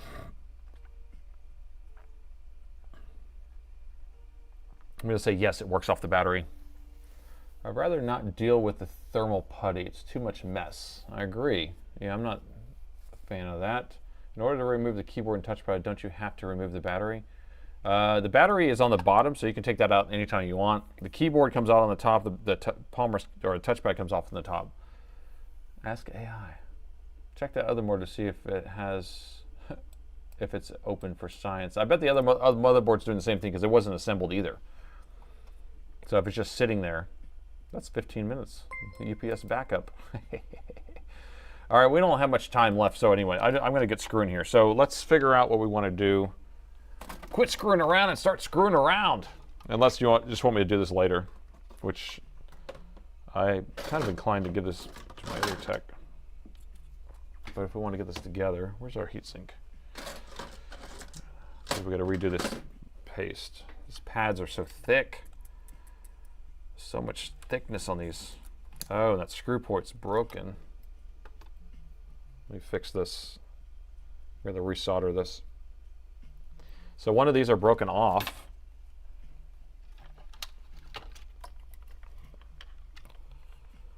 So we'll need to resolder that. Can you see it? Nope, can't see it, of course not. So this mount, remember saying it's not screwing in? That mount's come off of there. So let me resolder that on there real quick. Pull the chip off the other board and see if it boots. Okay. Yeah, I can do that. That means the other board probably works fine. If y'all want to do that instead of me reassembling, I can do that for sure.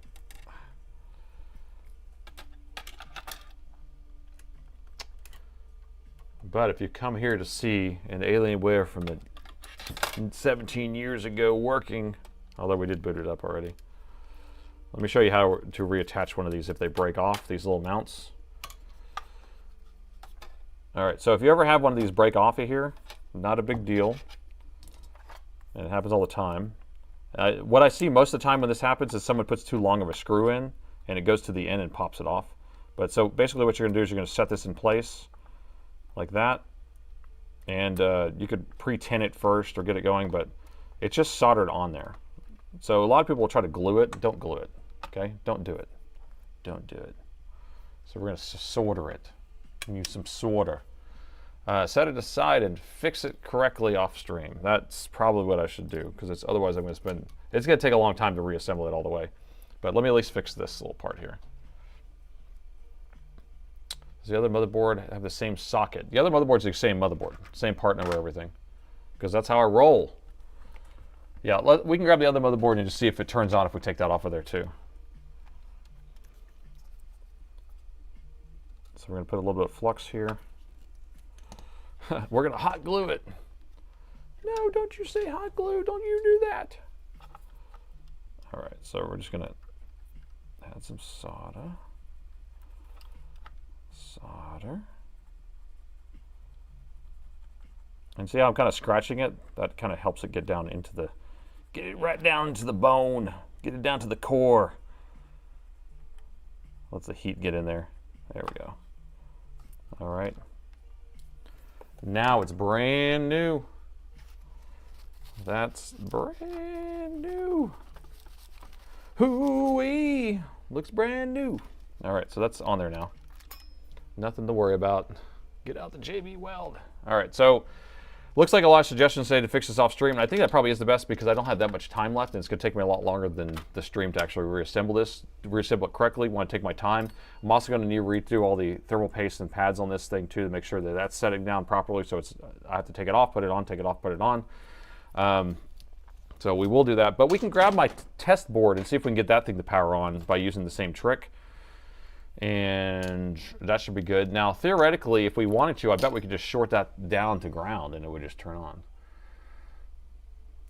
We could use the touchpad and keyboard to see if that works. There is a touchpad and keyboard in here, I think. No, there's no touchpad. I have a keyboard. So I have a keyboard. If I just plug in the touchpad, that's all I would need. So let me see if I can steal the touchpad. I'm going to borrow your touchpad, okay? I'll give it back, I promise.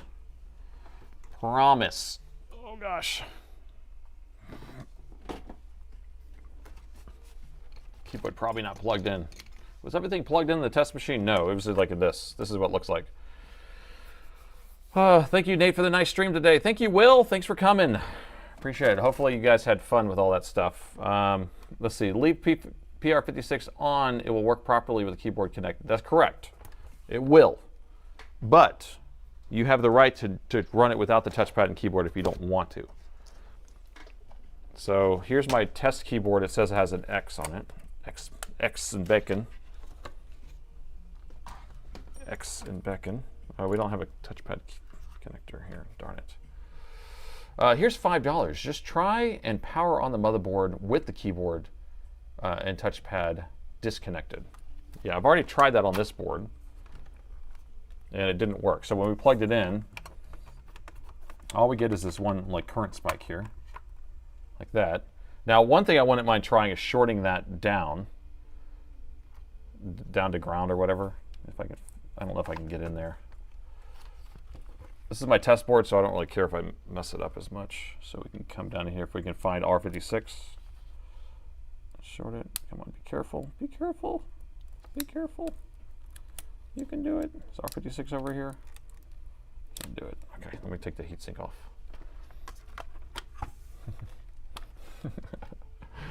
Love this chill. Love the chill and hang out on an educational stream with Crazy Nate. You're saying press the power button. That's what we've been doing the whole stream. So we kept pressing the power button, nothing would happen. So if I come over here and press the power button, it literally would do nothing. So keep an eye on the power meter there. Sorry, I gotta get over here so I can see it. Can you change the screen for me? Okay, 1, 2, 3, 4, 5, 6. So power button pressed, nothing.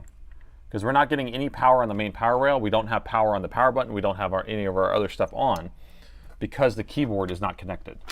But what I want to do is I want to try to short that resistor to ground or take the resistor off. We could take the resistor off too. All right, taking the resistor off would do the same thing. Or just connect these things. You have pressed it. It has been pressed. Yeah, let me hook this keyboard up. Instead of doing all that, I just want to connect these and just see if it works. Okay, keyboard's connected. I can't believe.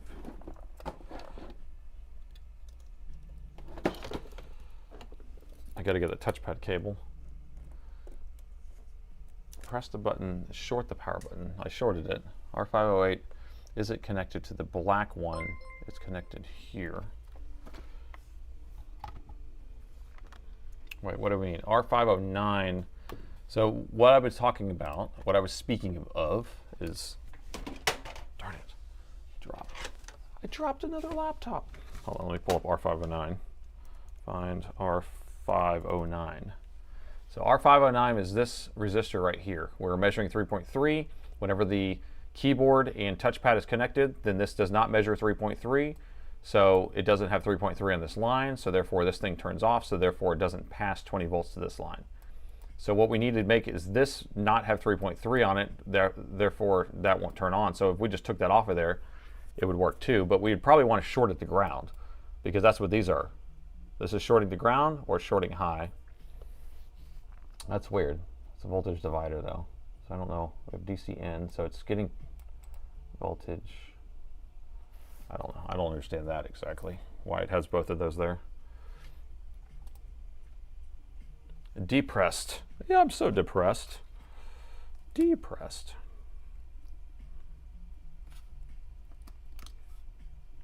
Touchpad jumper. There's probably a touchpad jumper that basically says it's there, right? So if we go find that and short that out, it's the right to it's a right to remove. All right, so we're about to figure it out. Moment of truth here. Okay, so we have the keyboard and touchpad connected. I'm going to plug in power. And if the current on that is higher than it was a second ago, then we got it working. 0.02.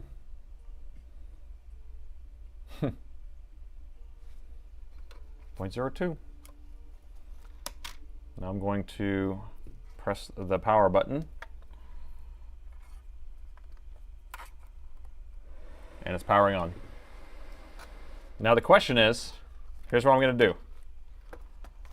With it on, so it's on right now, I'm going to unplug the keyboard and see if the thing just shuts off.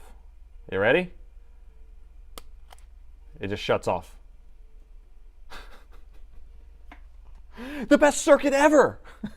It's protecting everything. So basically, the whole thing is that if it detects that you don't have a keyboard in there or the touchpad is open or taken off, then it shuts off all the electronics to protect you from damaging your motherboard. That's all it is. It's kind of like, what is that brand that has the light sensor? Asus or something, or MSI. Whenever you open the bottom, there's like a ambient light sensor inside the cavity that shuts off all the electronics because it detects light. It's trying to protect it. So that's it. Definitely a weird one. What a feature. What a feature. Okay, let me put this stuff away before I forget. All right, so we're just going to hang out for the last 10 minutes and do some chatty chats. And so you guys, this is the part of the stream where you guys can ask me questions. It could be technical, or it could be whatever. It could be whatevs. And I will do my best to answer them. It's just light worked. Light broke. The lid sensor. Check the DM on Discord. What we got on Discord? What we got cooking over there? Would you like to read that customer's note now? The whole note? Nothing but the note? So help you God. That was a lot. What we got here? I have a Studio 1737 if you want to, for the museum. That'd be nice. Studio 1737, that's a nice machine. The power buttons are on the spine. They break all the time. That's a rhyme. Sure, Simper. That sounds good. I can send you a label if you want. Okay, so hold on, I gotta catch up with the chat. Chat's already moving. It's already moving. Man, you guys are coming in hot. Do you always eat only pizza at work? I eat pizza right before my stream, but that's a good joke. So right before my stream on Wednesday, I usually eat pizza because I just grab a slice at Whole Foods and I need something really quick. I have a laptop my wife used it recently and a video card died. Did you short the detect circuit or did I miss it? So the detect circuit, there was no detect circuit on there. Well, I mean, they have PSID. We just bypassed the shut off for the keyboard and touchpad, and then that is what allowed the circuit to flow. Nate, could you check out my app for the EE Flasher? It supports SPI BIOS programming of those three and more, and it can automatically handle RCVs and caps. Interesting. Okay. Yeah, send it to me at repairs@partspeople.com. Just tell me that you talked about it in our stream, and I'll take a look at it. I think I saw some mention of it, but I need to remember. Great job, Nate. Was having fun learning. Would you like to read the customers? No, I already did that. What is the result of the 2-month-old out of warranty? I can't tell you, but I have filmed the second section, and you guys will be pissed on what the actual cause was. That's all I can tell you. My 5515 powers on, fan spins, keyboards, lights turned on, but does not post. 5515 is a AMD system. That one's notorious for having a bricked BIOS, so most likely you have a bad BIOS. And so you can download the BIOS. It just flashes right on there. So you download the BIOS from Dell, use RCV, you can extract it using one of those extraction tools on GitHub, and then just flash that straight to the chip, and then it will work. You don't need to do any preparation or anything. I heard Ion's cooling engines. Hold on, let's see. Darn it, it's jumping around again. I hate when it jumps around. What's going on here? Go up. Let's see if I can get it this way. Hey Jay, thanks for the stream. Have a nice day. Thank you for coming out. I appreciate it. Sounds like engineering. Hold my beer. The only way to disable it, you would need to simulate and drop the keyboard to a divider. Okay, so that will automatically make it where it always sits in that perfect state. I'm embarrassed to death. Just saying. Just talking. Don't be embarrassed. How do you feel about nuclear power plants being built to sustain data centers? I don't know. Like, nuclear power to me seems like a very efficient way, especially if you're not doing like these really big ones that could like have a lot of fallout. So I think smaller ones seem like they make more sense. I mean, they're very efficient. That's the thing. So I just don't know. I don't like the data centers are being taken over in all these different small towns. Like, that doesn't make sense to me. Like, they need to have like data center island or something where it's away from everybody else. And that's why I think data centers in space seem better than data centers in the farmland. But I don't know. Nothing's being built near me, so I don't really know. It's hard to know more about it. It's a dead man switch. Yeah, that's basically what it is. Dead man switch. It's preventing you from being dead. Probably you've already answered this, but where can I find schematics and board views? So that's going to be Bad Caps would be the main place, is where we always went. There are some other forums that you can go to, but that is now a subscription at Bad Caps, but it's not super expensive, and people will share stuff on there. And so you can kind of look. That's the best place. I'm trying to find a Dell Inspiron 1720 Inspiron BIOS that supports 8 gigs instead of 6 gig, where it's unofficial. Oh, I don't know anything about that, actually. So that's kind of interesting. I don't know. I don't know about that one. Smash the like button. Goodbye there, PUU. Does the ROG Rally or Steam Deck have a light sensor? You're asking the wrong person. I don't know, but somebody in the chat might be able to tell you. Good as pizza. That was an easy pizza, only if we would have figured it out 3 hours ago. Will you do a separate channel to upload live streams, those live streams? I don't know. Like, I'm trying to figure it out. At some point I talked about like forking it out, but then it's like, it feels like so much work to start over on another channel. But I know some people just don't like live streams, and then I just kind of leave them published and people watch them. I still get tons of views on my live streams after the fact. And then the edited down live streams more or less are close to regular live streams. So, I mean, more or less regular videos. They're just more fast paced because I'm cutting out like all the chatting and stuff. So you get stuff out of it. I know a lot of people are like, I was already there for the live. I don't want to watch this twice.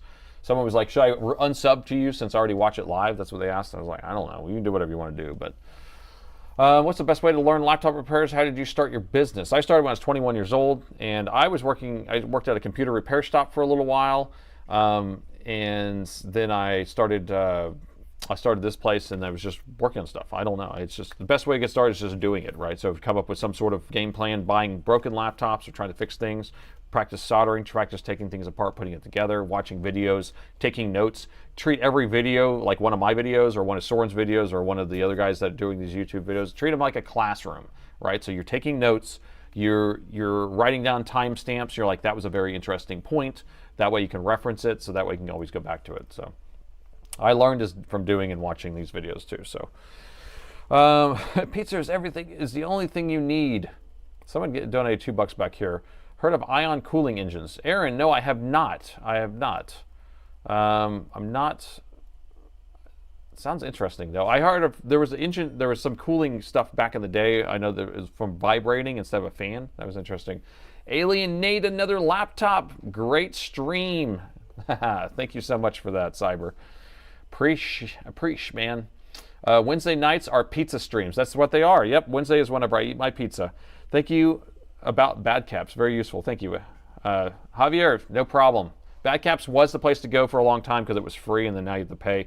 I don't even have a subscription to it, but I think I will. I know that some other people have it, so that's why I just kind of use them for it. What's the most interesting system that you have in your museum? I did a stream on it a while back. It's my 1991 320N. That one doesn't have a touchpad. It only has a keyboard. It has a green screen. It's really antiquated. I wasn't able to get it working. I was trying to fix it. I actually have it in pieces still, but it's pretty cool. But I do have some other ones that are working. Some 94 machines, an XPI. I have an LM, Latitude LM, and there's a bunch of stuff in there. Yeah, so maybe I'll go over it. We were doing on Instagram for a while. We were doing Way Back Wednesday or something like that, or Flashback Thursday, or one of those things where we'd feature each one of his laptops. And so you might be able to find those on there. Oh my gosh, you guys have written so much stuff already. I'm like way behind. Bed bugs, Discord link. Okay, so we got the Discord. Everyone's got that. You're the best channel around here for these things. Thank you so much. I try to do the best I can. I'm making it up as I go along, so I don't know. Okay, you can also join Northwest Repairs and ERS Repairs. Yes, so Electronic Repair School is Soren's. So he actually has tons of schematics and board reviews on his. Northwest Repair is more GPU related, but they has that stuff. Have a nice day. Thank you. 3510 has power LED flash white and it turns off. 3510 has power LED, flashes white for a second, it shuts off. I don't know. I would try CMOS reset. I'd try to unplug everything. Unplug if it has a CMOS battery, unplug that and hold down the power button. I don't know exactly. Email power meter sent email current sense for the INA226, I think. Okay, I'll look at that gritty. I'm about to finish up this other one. I just got I had to order some new current sense resistors for that from Ebb, and then we're going to assemble that all the way. So your scope of work is transforming pizza to flux. Chris, thank you for the stream. I hope you had a good time biking yesterday. I sure did, and I miss it, so I need to get back out there.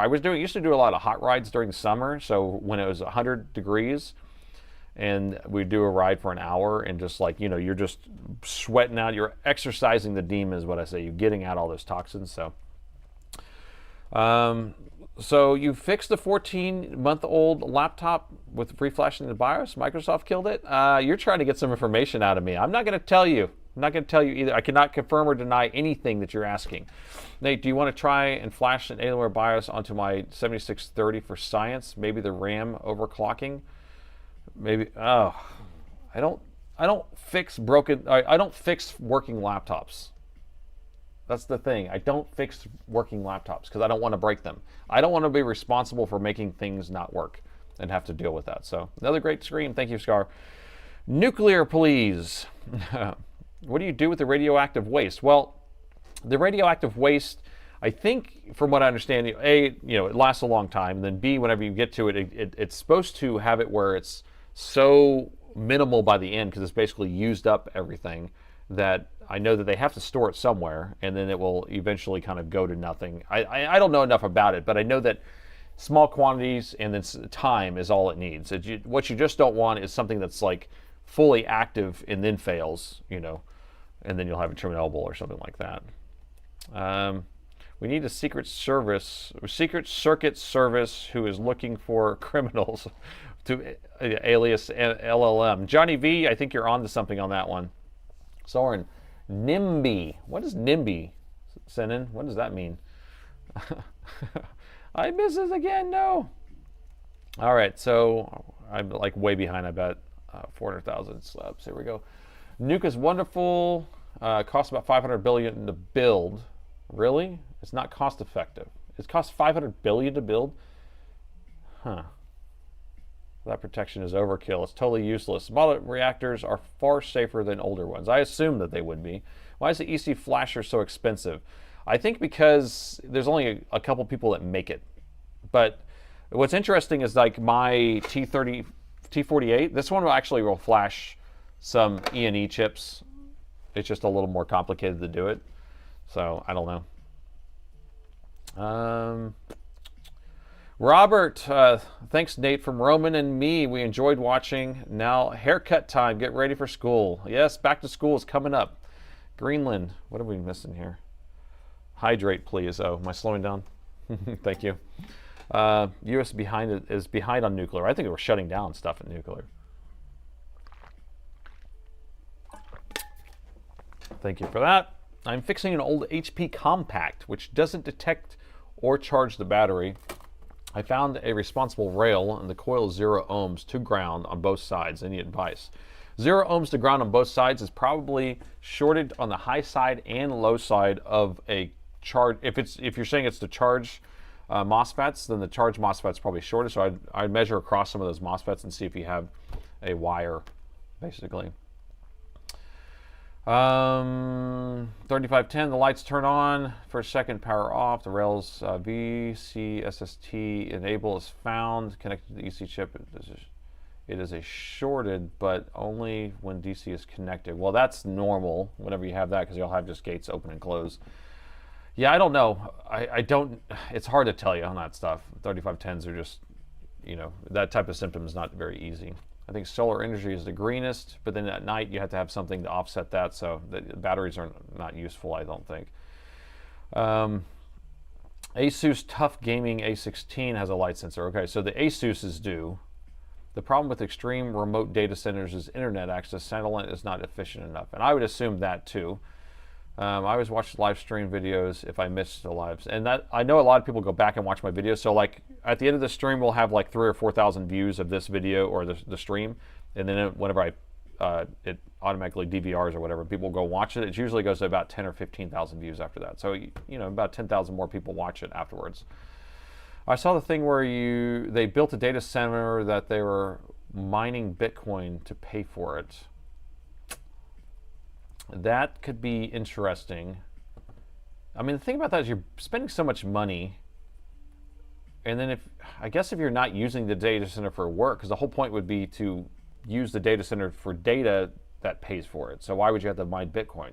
That sounds like they don't have enough people who need to run the data centers. I know that Facebook and all these other people are actually selling off some of their compute power because I guess they don't need it.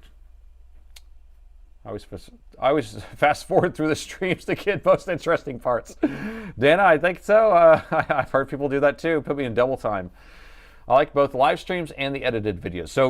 So some people are complaining about the edited live streams, but I think my idea. Here's my plan. My plan is to basically Saturday is a real video, and then Tuesday or Wednesday is whenever I do a edited live stream. That's kind of like what I've been doing lately, or trying to do. So, I don't know if I can stick with that. It's, one person complaining, 2 people complaining doesn't mean that 1,000 people are complaining, First stream I ever watched was after my mother passed away 3 years ago, and it helped me a lot. Peter, I'm so sorry to hear about that, and I'm glad that it helped you out. Streams are definitely interesting to watch. And wow, I am so far behind. This is crazy. What can I do? I don't know. How am I going to read all this? Streams are great. Cheers. Let's see. Coming to see you soon. Some PTM, and we'll show you a new multimeter. All right, Johnny V lives right north of me, so he's going to come down and visit. Nice. Dell has legacy devices with BIOS and drivers available on their website. Yep, that's all their stuff is still on there, which is really nice. What's the bell? Oh, 5 minutes over. Okay, we are past time. Thank you. I have to go home and mow the lawn and do some other stuff. Although many service tags do not work anymore. Service tags, pretty much all service tags will work. They just want to have parts lists. So, but they are purging some of that stuff. Usually, if they end in a 1, they don't work on parts list or build list. So, anyway, sorry if I missed your question here, but this is crazy how far back behind I am. I was trying to catch up, but I didn't. So anyway, I hope everyone had fun today. Today was an interesting one. We did have that M17x. This is the first Dell Alienware produced machine from 2009. Now, this one was purchased on eBay, and they took it apart, put it back together, no longer powered on. Now, we spent 3 hours, 3.5 hours to figure out how to make the thing turn on, and it ended up just being a protection circuit that was preventing it from coming on that we disabled. We disabled that chip. The machine works fine. We're going to leave that chip off of there because who needs that? But if we would have just attached the touchpad and keyboard at the same time, simultaneously, the machine would have came on and worked just fine. But laptop was able to boot into Windows, and I'm going to reassemble it off stream and get it all perfect. We'll put all new cooling pads and all that stuff back on there. But I want to thank everyone who came out today. If this is your first stream, I do them twice a week, so it's going to be Wednesday at 6 p.m. and then Sunday at 9 a.m. They're about 4 hours long each. I want to thank all the mods that came out that help at every single stream. They are working really hard, so make sure to thank your mods before you leave. I want to thank you for all the donations. That does definitely help me out. And we did hit 400,000 subscribers live during the stream, which was kind of cool.